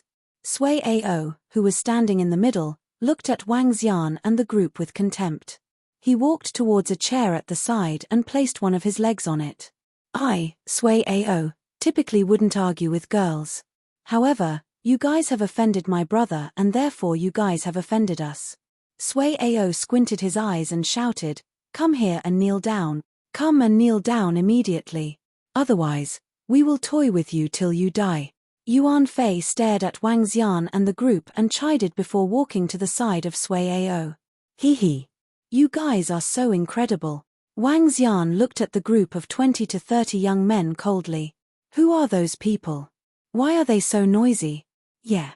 Why are they still kicking up a fuss in the middle of the night and disrupting our rest?" At this moment, some guests arrived at the lobby of the hotel. Clearly, the commotion caused when the car crashed directly into the hotel had alarmed many people. 7 to 8 middle-aged men were in their pajamas. They had tattoos on their hands, with fat drooping down their face. But they looked extremely fierce. They bemoaned unhappily. However, when they saw the group of young men in the lobby, they were taken aback. Their gaze fell on some of them as their pupils constricted. Young Master Zhan, Young Master Feng, Young Master Li. The few of them immediately went over to the group of young men to greet them. However, the group of young men wasn't paying attention to them. Their eyes were still fixed on Wang Xian's group. "TSK. You guys must be eager to die to offend young Master Zhan and his friend." A middle-aged man chided Wang Xian and the group to get on the good books of young Master Zhan.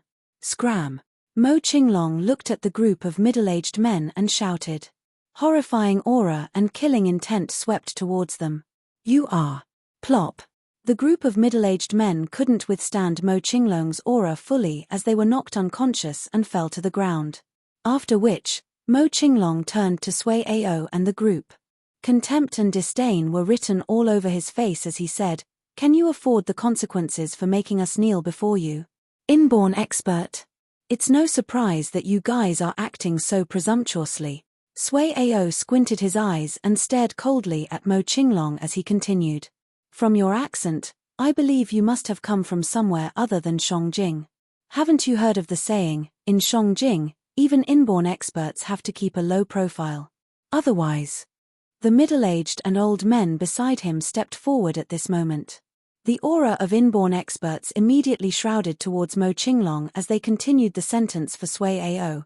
Otherwise, you will die too. Haha. I wonder who gives you the guts to be arrogant in our territory. Right now, I'll give you 5 seconds to get here and kneel before us. Otherwise, you guys can forget about leaving Shangjing. Not even an inborn expert could escape. Yuan Fei's haughty voice sounded once again. Don't be so imperious. When Guan Shuqing saw the arrogant looks of Sui Ao, she was infuriated and continued, You are Sui Ao? This has nothing to do with you. Stay out of this and don't be arrogant. Otherwise, I'll let my master know. Haha. Imperious? Sui Ao burst into laughter. A few foreigners dare to offend my brother. It's only natural that I'll be involved now. Let your master know. Even if your master was here, he would have to kneel before me like you guys. All of you here have to kneel before me today until the sun rises. Otherwise, I'll strip you guys and throw you on the street. You girls are pretty good looking. I believe there would be lots of people interested. Hee hee. Brother Ao, these girls are really beautiful. Haha. They are pretty good. However, I still prefer to see the horrified looks of beautiful girls. What a pervert you are. As Sui Ao completed his words, the group of young men around him joked and conversed casually. This group of young men wasn't concerned about the strength that Mo Qinglong had demonstrated, or Wang Xian and the group. You. Great, great. I'll convey what you said to my master. Guan Shuqing was referring to Sui Huang when she talked about her master. She had asked Sui Ao to stay out of this, but he started insulting them instead. This infuriated her and made her pull out her phone right away. Ayo. She's really calling her parents now. Haha, this is interesting. When Yuan Fei saw Guan Shuqing take out her phone, he looked at her with ridicule and mocked loudly, I'll let you call anyone you wish. In Shangjing, there's really no one we are afraid of. Get your master here. I'll let him kneel down in front of me too, said Sui Ao disdainfully. Hearing what Sui Ao and his friends had said, a cold light flashed in her eyes. Hello, master. Someone is bullying me. Guan Shuqing's voice sounded. When she called through the phone to Sui Huang, she immediately spoke bitterly. Huh. There are people who dare to bully you when brother Wang Xian is with you. Where are you? I'll send my guys over. In a Seheyuan in Shangjing, Sui Huang sat with his legs crossed, cultivating. When he heard his disciple, he was taken aback initially. His name is Sui Ao.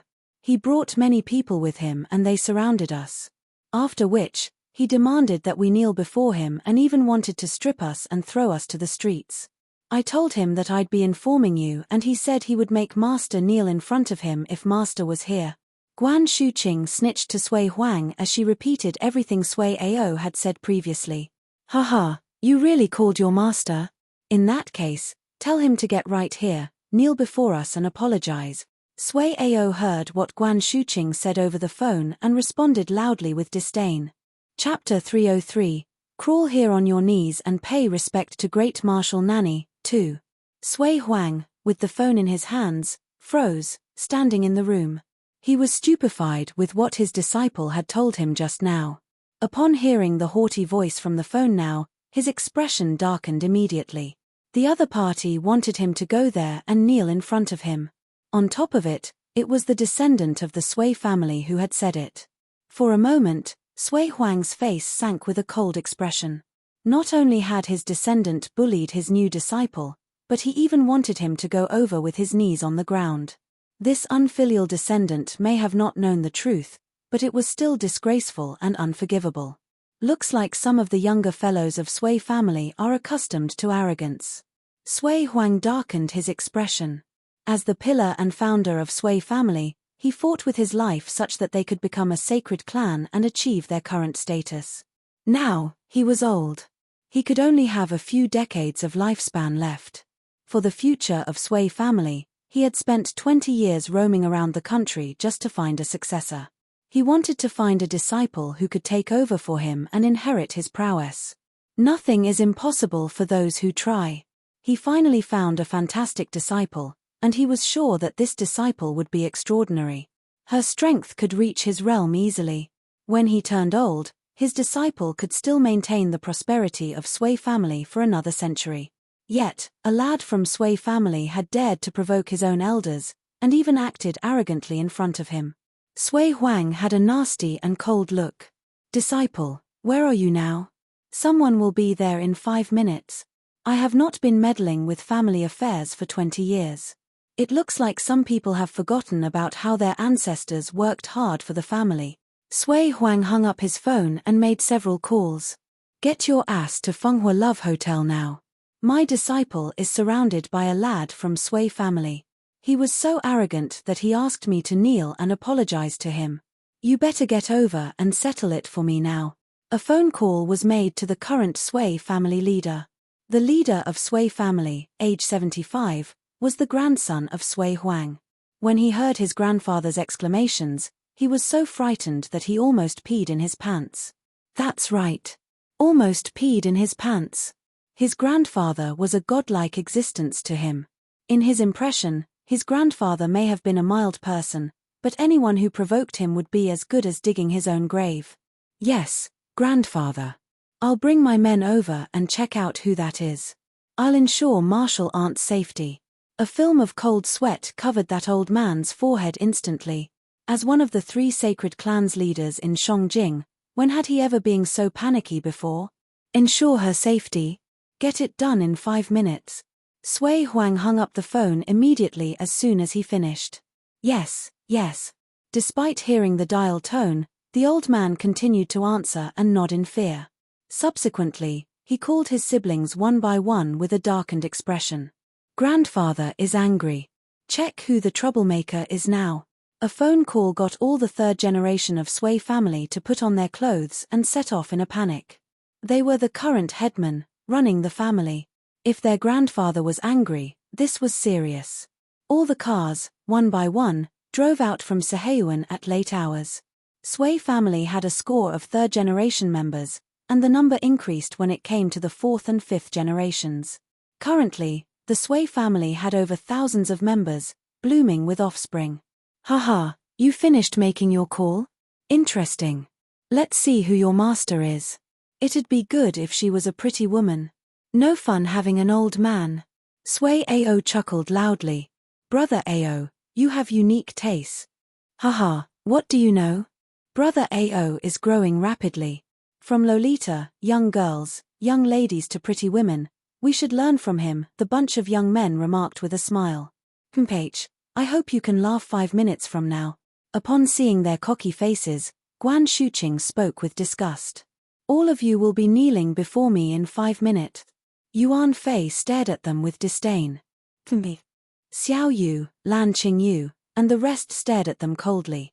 "We'll wait and see if you can laugh later." The bunch of young men smiled and commented on Xiao Yu and the rest, looking at them from head to toe. Wang Xian and his gang kept quiet. "Your 5 minutes are up. It looks like your master is late. In this case, why don't you guys just kneel down now? I don't have the time for you." Sui Ao looked at his watch after 5 minutes and commanded them with contempt. "Ha!" At this time, luxurious cars were parked at the hotel entrance with old men walking out from them. Brother, clan leader." All the elderly people looked over and greeted the old man who was dressed as a clan leader with 2 golden words, Sheng, Sui on his clothes. "Let's go." The old man swept a glance at the rest before he frowned at the sports cars in front of the hotel. A cold smile surfaced on his face. As soon as he was at the door, he heard the arrogant voice. The clan leader immediately pulled a long face and walked in. Those elders behind him were also looking stern. This incident not only enraged the clan leader, but it also incensed their grandfather. That man was the fundamental reason for Sui family to be standing firm. "Do we need to kneel before you too?" A voice resounded in the hotel lobby, stunning the group of young men. Sui Ao was puzzled as the voice sounded familiar to him. "Who?" Get in here. He turned around with some impatience in his soft bellow. This.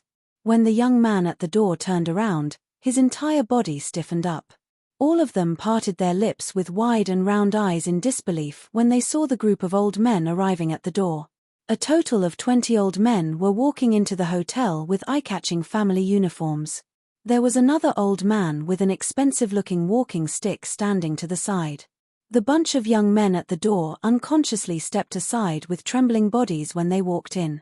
The atmosphere was so still that they could even hear their own breaths clearly.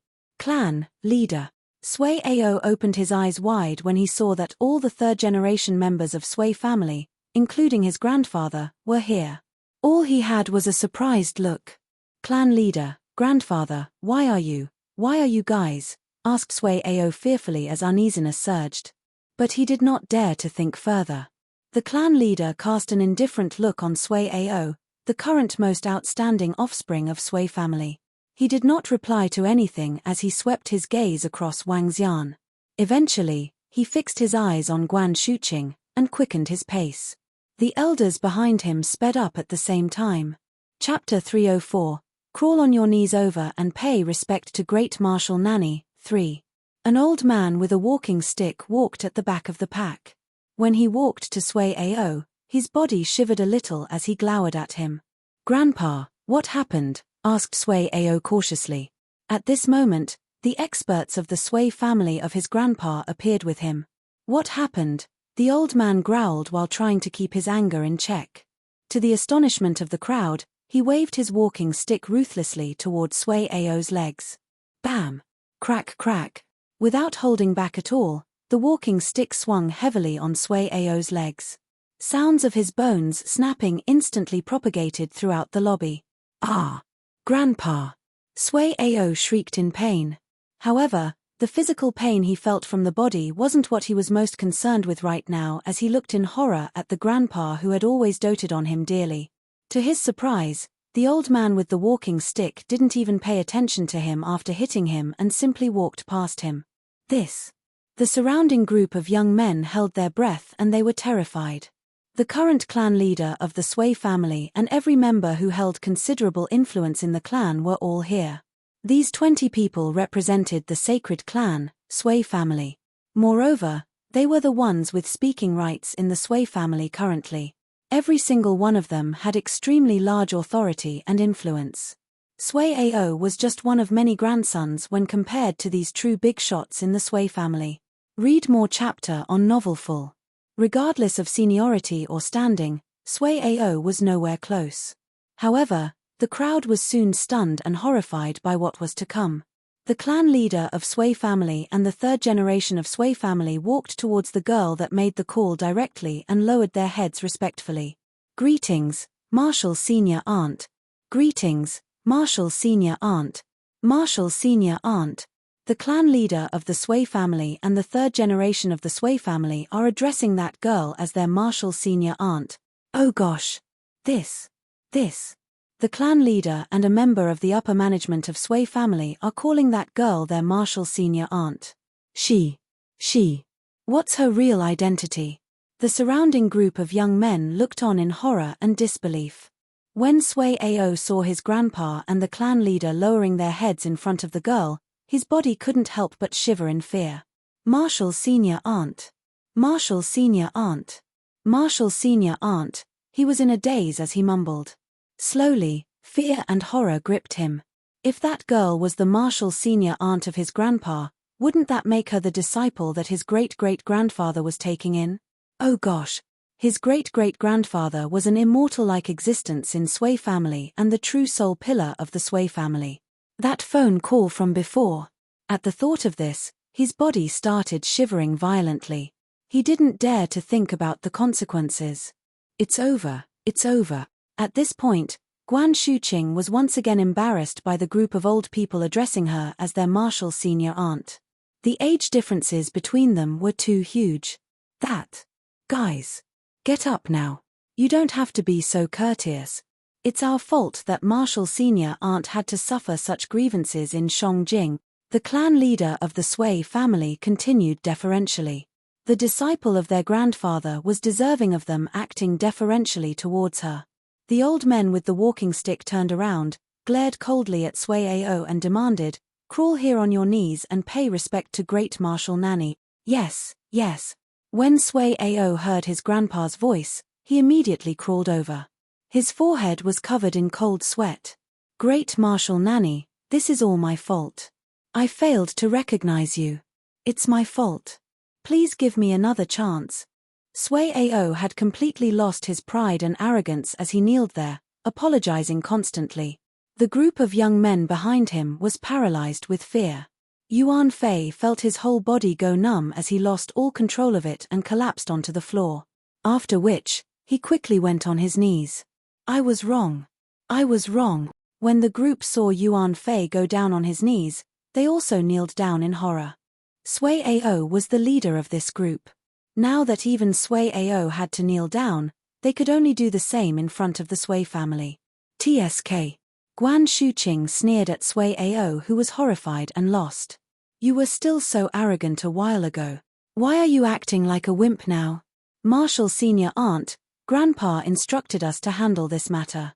We will definitely give you a satisfactory answer. Seeing that Guan Shuqing was clearly still displeased, the clan leader of Sui family spoke immediately. In that case, I leave this to you. Thank you for rushing here at this hour." Seeing the group of old men being so respectful to her, Guan Shuqing spoke gently as she would feel bad if she continued to be demanding. It's all right. Marshal Senior Aunt, do you want to return with us to have a good rest?" the clan leader of the Sui family asked, revealing a smile. "No, thank you. I'll just stay here for the night. I'll see you guys tomorrow." "All right. In that case, we shall not disturb Marshal Senior Aunt," said the clan leader of the Sui family. After which, he looked to the group of old men that had come with him. "Grandpa is dissatisfied with the current state of Sui family. Aren't some of our disciples from Sui family getting too arrogant outside? It's time to teach them a lesson. Perhaps some of these juniors have forgotten about the sweat and tears our grandfathers and fathers shed to give us what we have today. It's time we do something." As Sui Ao heard what the few old men said, his face turned as white as a sheet. Clan disciple Sui Ao has offended his senior and broken the rules of the clan. Your identity as a core disciple of the clan will be taken away, and so will the benefits bestowed upon you. You shall now be deployed to manage the company. The clan leader of the Sui family gave his orders immediately. Upon hearing this, Sui Ao felt desolated. With all his rights as a disciple of Sui family taken away from him, he could only be an ordinary member of the Sui family and would have to work for the family. His future might end up even worse than ordinary Sui family's disciples. All the young men around him were shocked and horrified. Sui Ao was the most gifted in the current generation of the Sui family. He was also ranked 10th on the Outstanding Young Heroes chart. Yet, everything would be taken away from him as he would be shifted from the core of the family to the fringe businesses. It would likely be difficult for him to make a comeback even if he made it to the inborn realm. Or rather, without the resources provided to him by the Sui family, how could he possibly reach the inborn realm? His magnificent life could now be declared as completely finished. Guan Shuqing looked plainly at Sui Ao. After bidding goodbye to the group of old men from the Sui family, she followed Wang Xian and the group back to their rooms. The clan leader of Sui family looked at the middle-aged men standing beside their martial senior aunt. "We have investigated the matter in the day. If you do it again, our Sui family will come and annihilate you." Yes. Thank you, clan leader Sui." When Zhu Qingkong heard clan leader Sui, he was thrilled. His meager life had finally been kept. His gaze fell on the desolated Sui Ao as he couldn't help but sigh. "You must be too eager to die. As a junior in the Sui family, you stood up for others and humiliated the disciple of your great-great-grandfather. If this isn't courting your own death, what else is?" Chapter 305, Arts of Refining Elixir Pills. A storm was over just like that. However, it did not affect the ebullient mood of the girls at night. The next day, the four ladies knocked on Wang Xian's door at 4 a.m. or 5 a.m. as they dragged him to see the flag-raising ceremony, all in high spirits. Wang Xian was speechless. Sometimes, women's energy was beyond imagination. After watching the flag-raising ceremony, they went to the famous bun shop in Shangjing to have some buns. Subsequently, they went shopping again. Wang Xian could only help to carry their shopping bags behind them as he watched the 4 pretty ladies walking into stores, one after another. It was only after just past 3 p.m. in the afternoon that they stopped after receiving Sui Huang's call. This is insane. Wang Xian let out a brief sigh. The group took a car and came to an ancient district in Shangjing. This place was known to be old and ancient because it was filled with seheyuan. In Shangjing, an ancient seheyuan could easily cost a few $100 million.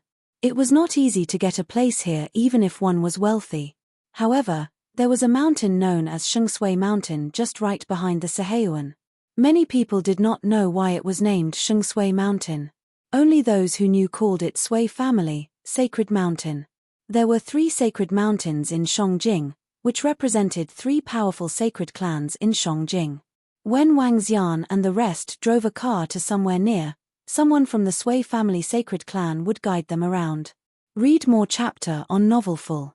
Great Nanny, please follow me, said a middle-aged man to Guan Shuqing respectfully as he led the way ahead into Shengshui Mountain. Okay. Guan Shuqing nodded as she looked around with curiosity. They were surrounded by seheyuan. Most of them were connected, and the doors were not closed within. Groups of well-dressed Sui family members were either dressing up or exchanging conversations. Most of them were talking about Sui family's Laozu accepting a disciple. 2. They were in awe of it when they were talking about it.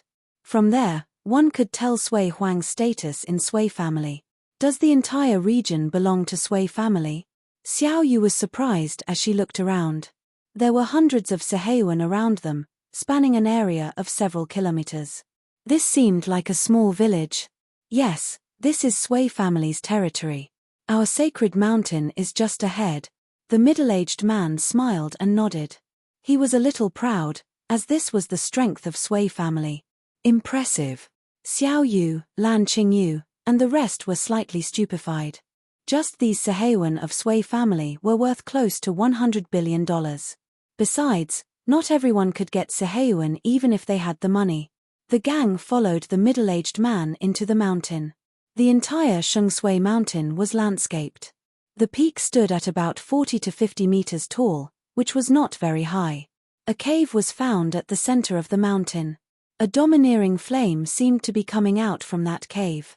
There were quite a number of houses on the mountain that resembled ancient buildings. Laozu is staying in this room. You may go in. The middle-aged man pointed to a house. Sure. Guan Shuqing nodded, and the group walked into the room. Master, come in. Sui Huang's voice was heard. After Wang Xian entered the room, they saw him sitting in a chair, reading a book in his hand. My disciple. Sui Huang put down his book and smiled. He was wearing the uniform of Sui family, with no hair out of place. Every move that he made exuded the superior vibe of an expert. He looked very different from how he had looked back in Rivertown. Master. Upon seeing Sui Huang, Guan Shuqing walked to him and beamed. Master, you became more good-looking. Haha, well, I was even more handsome when I was young. Many girls in Shangjing carried a torch for me.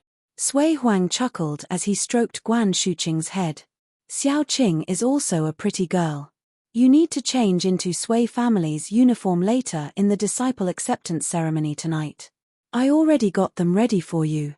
Since there's nothing much going on now, go and change your clothes now. Yes, master. Take Xiao Qing in to change her clothes. Sui Huang instructed a servant in the house. Yes, old master. The old servant nodded and looked at Guan Shuqing. Miss, please follow me. Okay. Guan Shuqing nodded. Let's follow them and check it out. The 3 ladies went to join in the fun, leaving the rest behind. Old Sui, your Sui family is quite impressive. Wang Xian sat down at the side bluntly and began to sip his tea. Haha, of course. After all, this is the sacred clan, which I founded. Sui Huang was very proud as he praised himself shamelessly. Wang Xian quirked his lips and did not answer him. Ever since they had towed the plane together yesterday, both of them were less awkward, and their relationship was closer than before. Besides, Sui Huang may have been old, but he acted like a child. Hence, he was someone easy to get along with. Wang Xian had a rather good impression of Sui Huang. I can tell that you have quite a number of good things in this sacred mountain. Old Sui, I want to check it out. Haha, sure. I'll take you around. I've been managing this place for 100 years. Sui Huang stood up with pride. He signaled for Wang Xian to go out with him. This is the Sui family's sacred mountain, and it's not just a name. Sui Huang gazed at the surroundings and smiled when they were outside. What treasures do you have inside that cave? Asked Wang Xian with a smile. Let's go. You'll find out when you get there. Sui Huang chuckled and brought Wang Xian into a cave in the sacred mountain. They were swamped by the heat as soon as they went in. The temperature inside was at least 100 degrees. Any ordinary people would be incinerated the moment they entered. The entire cave was glowing in red. Wang Xian looked up and spotted 2 giant flame spiritual beads embedded in the top. Below it was fuming magma and a few tables for the use of cultivation. There was a red door deep inside, but he did not know what was behind the door. This is our cultivation area. What do you think? 2 spiritual flame balls, and one of them is body refining spiritual flame ball. Not bad, is it? Sui Huang said with slight contempt as he had spent quite a lot of effort to obtain these 2 spiritual flame balls. Not bad. Wang Xian did not rebuke him this time. The 2 spiritual flame balls were all level 10, one level higher than the spiritual flame ball he had gotten the other time. Never underestimate the difference between levels. It marks a significant difference between inborn or non-inborn. Let's go. I'll show you my alchemy room. Sui Huang was beaming as he walked inside and opened a door. More than 330 square meters of space popped out in front of them. In the middle of the room was an alchemy furnace. Chapter 306, Cai Lu Fadi. Triangular alchemy furnace. Below the alchemy furnace was tumbling lava. The entire alchemy furnace was green and looked like it was from a long time ago. Despite being within a cave of a scorching hot volcano, Wang Xian didn't feel the heat at all. This is my triangular green alchemy furnace. I found it from an ancient ruin. As for the arts of refining elixir pills, I got it from the same place. This is also the root of my ascension. Sui Huang smiled and looked at Wang Xian. I don't know how a demon like you can reach this horrifying realm at such a young age. You probably have your own chance encounter. Hee. Wang Xian smiled and nodded his head. Subsequently, he turned and looked at the alchemy furnace inquisitively. I had not expected the alchemy recorded in history to really exist. I wonder if I could concoct elixir pills that grant a person eternal life. Elixir pills that grant eternal life. Haha. That might be possible. Records of emperors in history searching for all kinds of elixir pills to extend their lives weren't just myths. They truly existed, Sui Huang said in a definitive tone. When it came to refining elixir pills, he maintained a confident and reverent attitude. Is it really that incredible? Could it be that there were real immortals on Earth in the past? Wang Xian was surprised and asked as his eyes beamed. Perhaps. However, there might not have been. Sui Huang sank into deep thought and couldn't give a definitive answer this time. Based on some records, there were definitely more experts in the past than current times. As for the existence of immortals recorded in mythology, I can't be sure. Wang Xian nodded his head slightly. The world is too mysterious. Based on mythology, there were ghosts and demons that roamed the world and immortals that flew in the air. However, these claims couldn't be verified. As to whether there were real immortals, no one could be sure. It was especially so for ancient martial artists. After all, their arts of cultivations had all originated from the past. The path of refining elixir pills is vast and deep. If you can become a powerful alchemist, you will gain huge benefits too. As for the value of elixir pills, they are typically valued 10 times more than spiritual medicine of the same level, explained Sui Huang. Really? Wang Xian was taken aback as he asked in shock. Read more chapter on novel full. Definitely. The effects of level 1 elixir pills could match the effects of a level 2 spiritual medicine, Sui Huang explained as if he was explaining a known fact. Spiritual medicine in the world is just simple elemental energies and effects. If you could mix them with other spiritual medicine to form elixir pills, the effects of the elixir pills would be several times better. Naturally, refining elixir pills is an extremely difficult thing. It requires great talents and control over fire.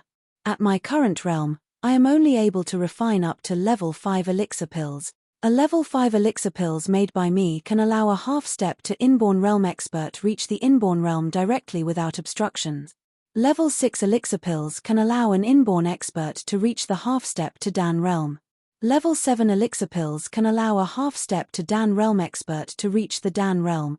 Wow, that's incredible. Wang Xian was shocked. The path of cultivation requires CAI, Lu, FA, DI. Based on this sequence, CAI is the first requirement. It represents resources. What's the most important resource for cultivation? That is spiritual medicine. Lu represents cultivators who cultivate together. It is about interaction, cross-verification, and helping each other understand. Lu could also refer to one's master and receiving guidance from one's master.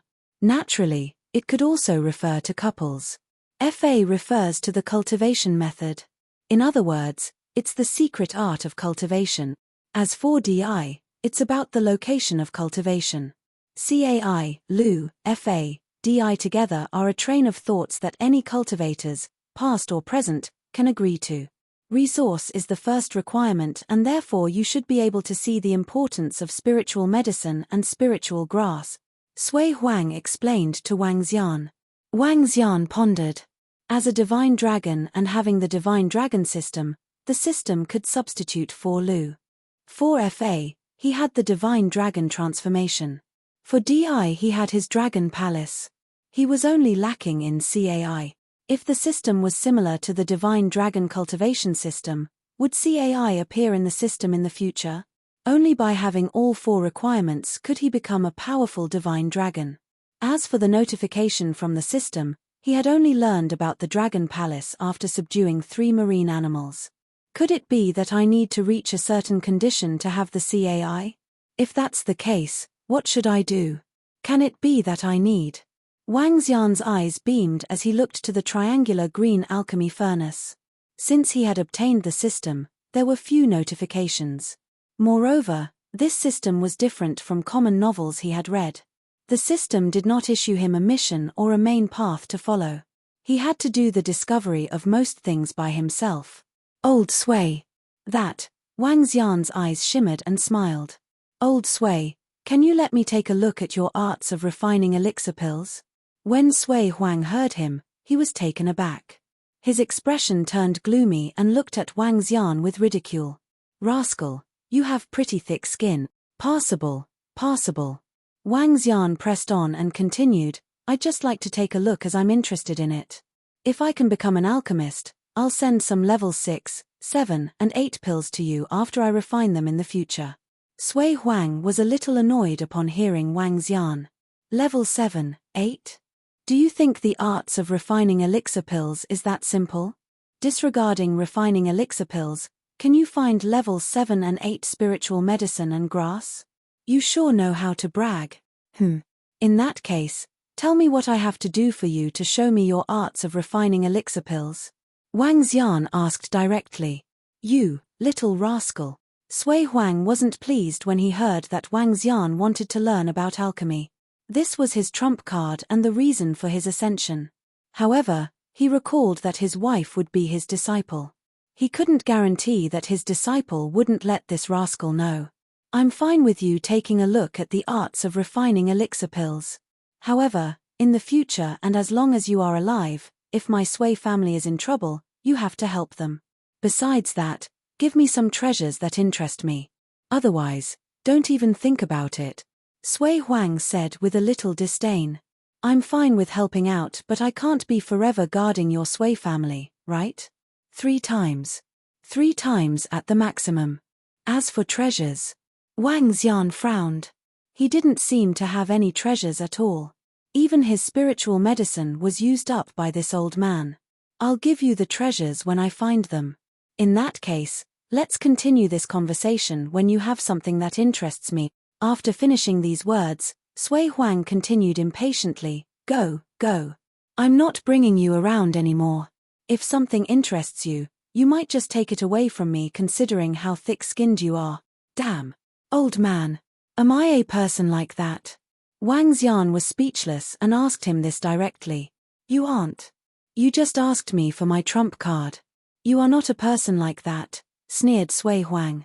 You didn't even give me anything, right? Wang Xian choked and his voice softened. I'm not silly. Who would give you this the moment you demand it? Sui Huang shot him a deathly glare. All right, I shall not argue with a petty guy like you. When I find the treasures that can interest you, I'll exchange them for your arts of refining elixir pills, answered Wang Xian shamelessly. After which, he changed the subject rapidly. Hee. Let's go. Old Sui, show me around the place. TSK. Not calling me an old man anymore? Old Sui, please. Chapter 307, Getting Something with Nothing, 1. Sui Huang really lives up to his name. A sacred clan, indeed. Impressive. Wang Xian saw Sui family's spiritual medicine garden in a cave and praised Sui Huang. The space before them was filled with various spiritual medicine, and most of them came with fire attribution. All of the spiritual grass was glistering, and all of it ranged from level 3 to level 5. Right in the middle was level 6 spiritual grass. All the different varieties added up to a few hundred tufts of spiritual grass in total with an inestimable value. Temph, stop your bootlicking. Even if you do so, I'll not hand over my arts of refining elixir pills to you. Sui Huang snorted with eyes full of haughtiness. He remembered that this lad had exploded domineering oppression to compete with him when they first met. Obviously, Wang Xian had wanted to overwhelm him on their first encounter. Now, he finally gained back some face. Heh. Wang Xian was not embarrassed at all despite the fact that his trick was discovered. He laughed. Didn't you ask me how I managed to raise my spiritual grass so easily the other time? This has got something to do with my physique, and I'm a doctor. As Wang Xian spoke, he walked and put his hand in the garden. Read more chapter on novel full. All the spiritual grass was glowing with faint luster as it absorbed the immense azure dragon energy injected into the garden. Woo! Wang Xian pretended to be tired as he wiped the film of sweat he purged from his forehead. Then, he smiled at old Sui. How is it? Look at the spiritual medicine garden. Don't you think their vitality has increased? That's true. Old Sui was taken aback as he looked at the spiritual medicine garden. The spiritual grass grew livelier after Wang Xian placed his hand in the garden. Even those that were dying came back to life completely. You're welcome. Wang Xian smiled and waved his hands. Old Sui's face turned black as soon as he heard him. Who wants to thank you? All right, it's almost time. Tonight's disciple acceptance ceremony will begin soon, said Old Sui to Wang Xian. Okay, I'll observe from the side and see how you guys hold the ceremony, Wang Xian said with a beaming face as he followed behind. Laozu. Great-grandfather. Grandfather. As soon as they walked out of the cave, they saw the descendants of Sui family walking toward the sacred mountain. They were slightly taken aback when they saw Sui Huang walking out. Immediately, they bowed to him with respect. Okay. Sui Huang nodded and entered the same room that he had come out of just now. Sui family members gazed at Wang Xian with doubts. They did not understand why a young man was standing beside Laozu. Master, Guan Shuqing, who was waiting in the room, came out immediately as soon as Wang Xian and Sui Huang stepped in. Beautiful. Beautiful. Sui Huang looked at Guan Shuqing with a satisfied expression on his face and chuckled. Guan Shuqing was wearing some vintage wear that resembled those uniforms from before the 1950s. Her clothes were all black with a flower embroidered at the chest. On it was written, too. This represented the second generation of Sui family, and also the disciple of Sui Huang. Sui family's uniforms looked the same except for the numbers at the chest to distinguish the generations. Yes, you're quite pretty. Wang Xian smiled at the side, as the design of Sui family's uniform was beautiful. Let's go. It's almost time, Sui Huang said to them as he looked at the wall clock that was almost striking 5 p.m. Guan Shuqing nodded. The group of people followed Sui Huang to the mountain summit. There was a small square, half the size of a stadium, on the summit. It did not seem crowded even with more than 1,000 people standing there. On the summit were some tables with food. The dishes were simple, just like the home-cooked food of any ordinary families. Back in the center were 9 cauldrons. The one in the middle was the biggest, about 5 meters in size, with flames burning in it. It was surrounded by another 8 smaller cauldrons. The cauldron in the middle was known as the Emperor Cauldron. Starting from the north in a clockwise direction, the 8 cauldrons were known as Bao, Du, Kang, Gang, Tong, Fu, Jing, and Kuei cauldrons. 9 cauldrons represented prosperity for the nation and family. This meant that Sui family would prosper forever. There was a central seat and 2 accompanying seats just below it at both sides. The 3 seats were empty at the moment. All the members of Sui family aged 5 and above were all present. They turned their attention to Sui Huang as soon as they arrived. Wang Xian, you shall sit beside me. Disciple, you shall stand at the center position, Sui Huang said to Wang Xian and Guan Shuqing. Allowing Wang Xian to take the accompanying seat was a form of recognition of his ability, as though he was on par with Sui Huang. Therefore, he was fit to sit in that seat. The other accompanying seat was saved for today's main highlight, Guan Shuqing. Wang Xian and the rest nodded.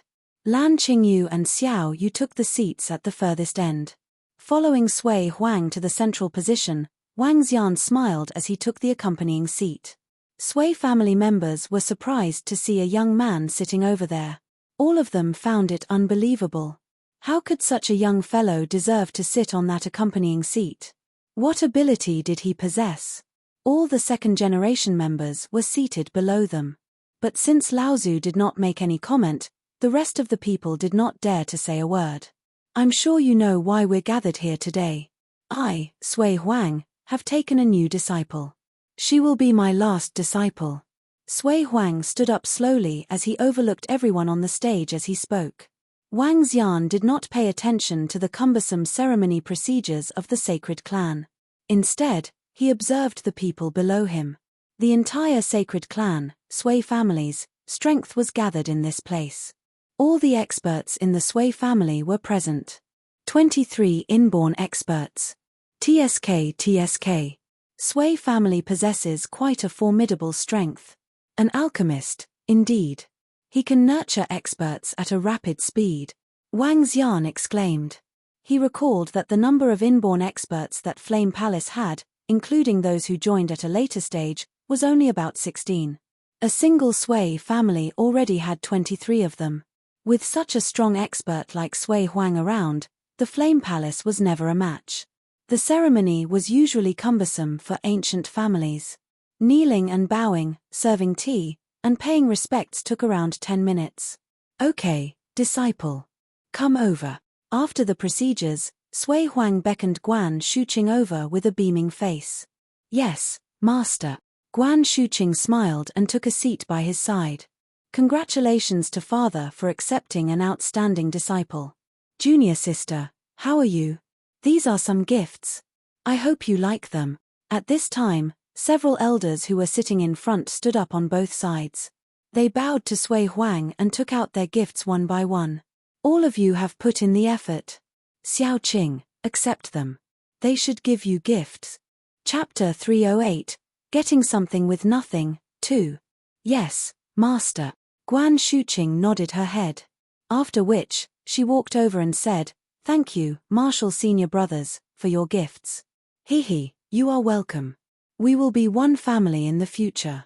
If there's anything we can help you with, feel free to let us know. Several 90-plus-year-old elders replied with smiles.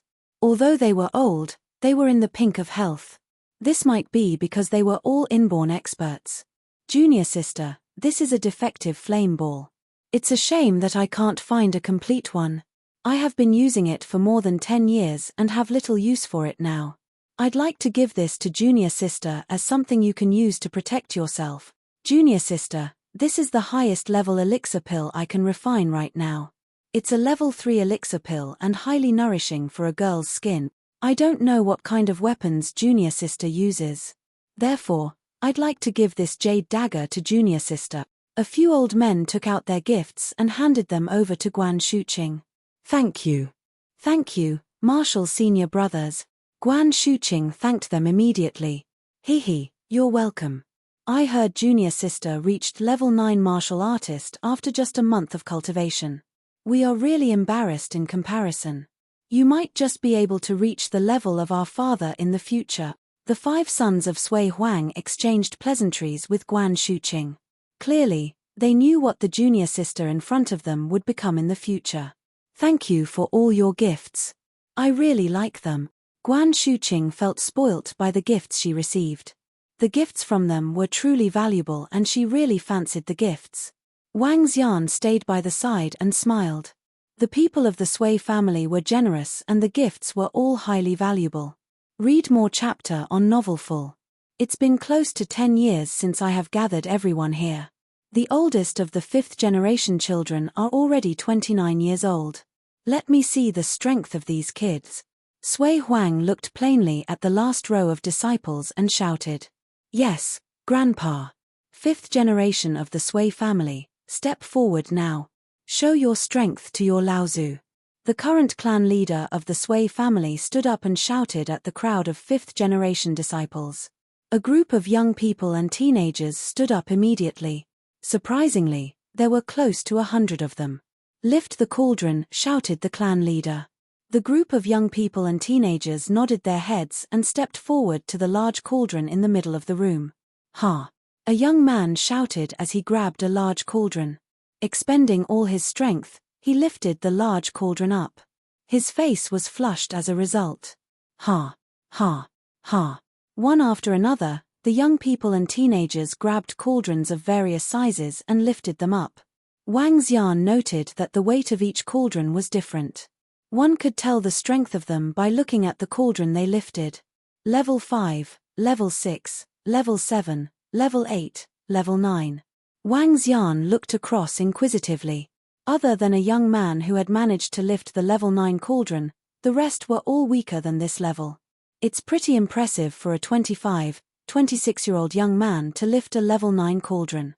However, for a Saint class force, that's not really acceptable, Wang Xian thought to himself. At this moment, Sui Huang, who was sitting in the middle, was clearly not very pleased. As the surrounding people noticed the displeasure on Sui Huang's face, they also started feeling a little fearful.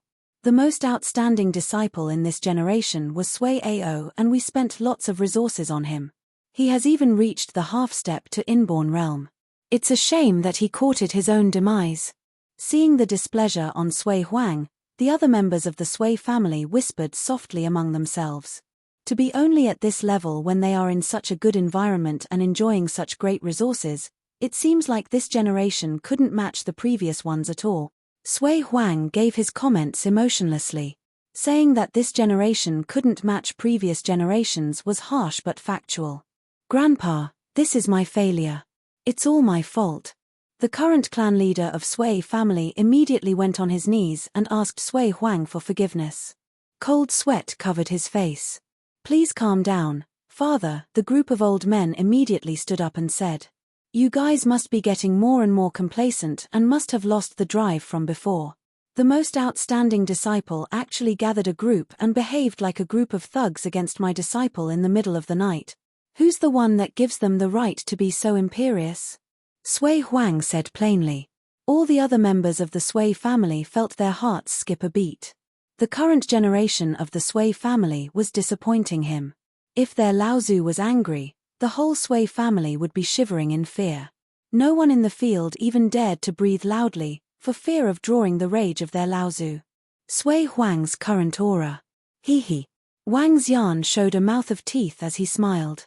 He looked at the group of 100 people standing in the middle of the field. Suddenly, a thought struck him and he revealed a smile. Sui Huang, your Sui family has gotten worse by the generation. When I visited the newly crowned sacred sect, Flame Palace, a while back, they had 2 outstanding disciples who are on the outstanding young heroes chart. It appears that your family doesn't even have one. Wang Xian said with a mocking tone, and his voice resounded in the field. Everyone could hear him clearly. The surrounding crowd was taken aback and looked at Wang Xian in shock. They were furious but embarrassed. A young man said right in the face of their Laozu that the descendants of the Sui family were all trash. This was equivalent to openly mocking and criticizing them. It was especially so on this occasion. When Sui Huang heard Wang Xian, his face turned gloomy instantly. He also knew that his descendants weren't great at all. However, he didn't need an external person to point it out so blankly. Please choose your words carefully, young man. Our sacred clan isn't something that anyone can look down on. Comparing us with Flame Palace who has been annihilated, you have gone overboard. Rascal. Apologize immediately. Two old men from the third generation of the Sui family looked solemnly at Wang Xian and demanded. Saying this in the face of the entire Sui family infuriated the members of Sui family even though Wang Xian was sitting next to Sui Huang. Hee. The mentality of you guys isn't right. You should be ashamed instead of angry over what I've said. Perhaps you guys have lost yourself under the halo of the sacred clan. Wang Xian sat on the elevated platform and spoke to them in a tone as though he was educating them. Looking at how Wang Xian was behaving, all the other members of the Sui family felt embarrassed. Sui Huang, who was beside Wang Xian, also pulled a long face.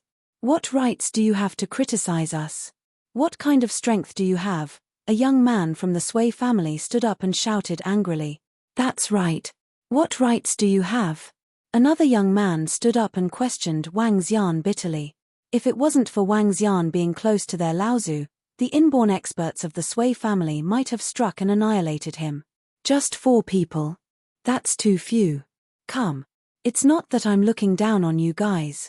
All the 4th and 5th generation disciples step forward. I'll show you what qualifications I have to say that. Wang Xian's lips curved into a smile. Shaking one of his legs while sipping on tea, he looked down on all of them as he spoke. His behavior was like suggesting everyone here was just trash in his eyes.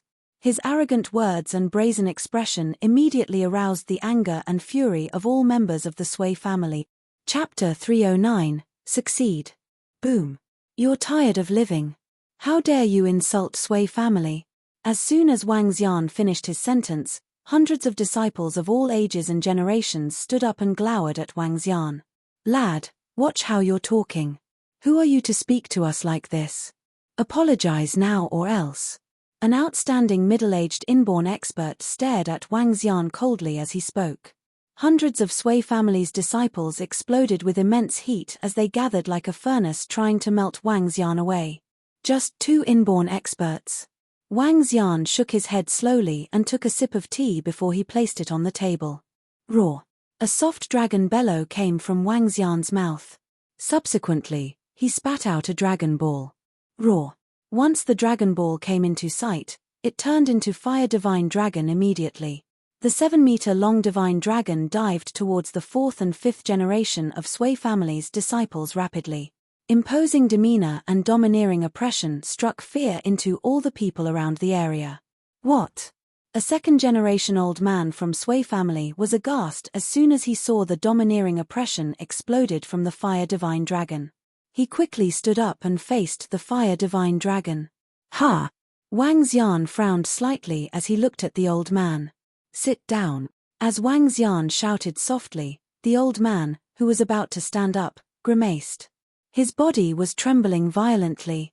He turned his head with disbelief as he gazed at Wang Xian with astonishment. The rest of Sui Huang's sons who were around were also shocked as they looked at Wang Xian. A soft bellow and the imposing demeanor that was exuded was able to trap their leader. They were dumbfounded by the domineering strength. They swallowed saliva in disbelief. Could it be? They looked at Wang Xian in horror, and then back at their father again. At this point, Sui Huang was knitting his eyebrows at Wang Xian. He could not make sense of what Wang Xian was doing.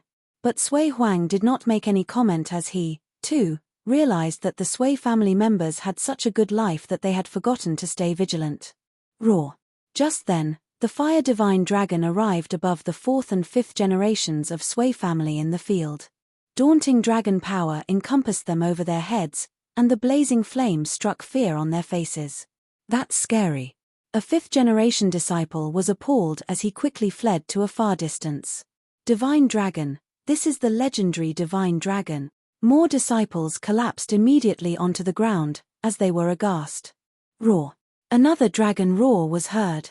5 to 600 fourth and fifth generation disciples let out a sharp and painful shriek as intense flames swept across.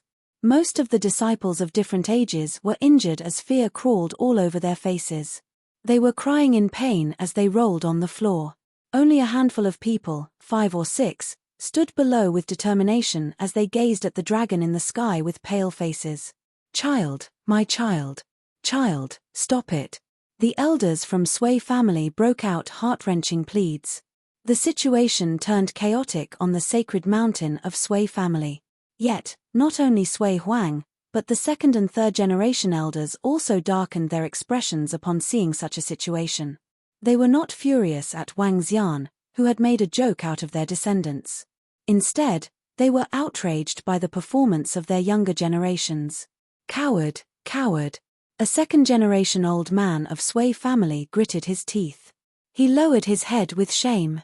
Sui family's clan leader was so ashamed that he shook his head. Sigh. Just then, Wang Xian let out a sigh on the stage. He was looking upset as he took out 6 glowing beads slowly from his arms. 6 of them were giving off a mixture of sapphire and red glow, which made them look creepy. Sui Huang was astonished as he stared at the 6 beads in Wang Xian's hand. "Old Sui, these are 6 meridians clearing beads, which I obtained, almost at the expense of my life." Wang Xian pretended to be distressed as he spoke. With a swift movement, he appeared in the center of Sacred Mountain. Only 6 people were standing in the square at this time, with 2 middle-aged men, young men, and juveniles each. Roar. The divine dragon above them let out a roar and enveloped them with 6 individual flames. They were the body-refining flame from body-refining spiritual flame balls. Painful looks were left on the 6 faces as the flames were injected into their bodies. The 6 beads that were glowing in a mixture of sapphire and red colors in Wang Xian's palm went directly into their mouths. Bam, bam, bam. Wang Xian walked to a middle-aged man and jerked his arm. He injected a gust of dragon energy into the middle-aged man and unblocked his last conception vessel and governing vessel. Boom! An immense inborn power came from him. Subsequently, Wang Xian swung his arm and came to another middle-aged man and repeat his actions. Boom! Another inborn oppression was felt. At this time, those Sui family members who had been screaming in pain on the floor, or had been distressed over the scene, were stupefied. All of them watched in shock at what had just happened. This. 2 middle-aged half-step to inborn experts had stepped up to inborn realm. At this time, Wang Xian did not stop. He came to the remaining young men and juveniles and repeated what he had just did. My meridians have all been unblocked." An excited voice came from a young girl who was the only female standing in the field. She looked to be at most 19. She was trembling with joy as she sensed the changes in her body. "Mine too. I have made a breakthrough to half-step to inborn." Another young man was exclaiming excitedly at the top of his lungs too. "All 8 extraordinary meridians have been unblocked. Made it directly to half-step to inborn." All the people around were stunned by the 6 persons as they looked shocked on their faces. Everyone slowly turned their attention to that young man who had a casual smile as if nothing in the world bothered him. Wang Xian smiled as he swung his arm. A gust of azure dragon seeped into the bodies that were lying around on the floor, whose injuries recovered swiftly. In a move, Wang Xian leaped to his seat, picked up the teacup on the side, and took a sip. We recovered from our injuries. Yes, that's true. What amazing medical skills.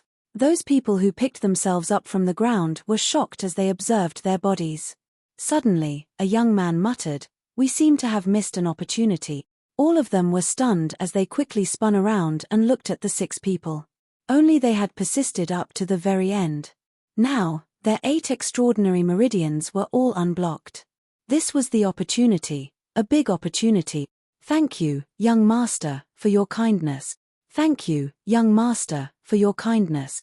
The second and third generations of Sui family quickly stood up from their table and greeted respectfully. They were no longer enraged or infuriated as before, instead showing a high level of respect for this young man since he had done so much for the good of Sui family.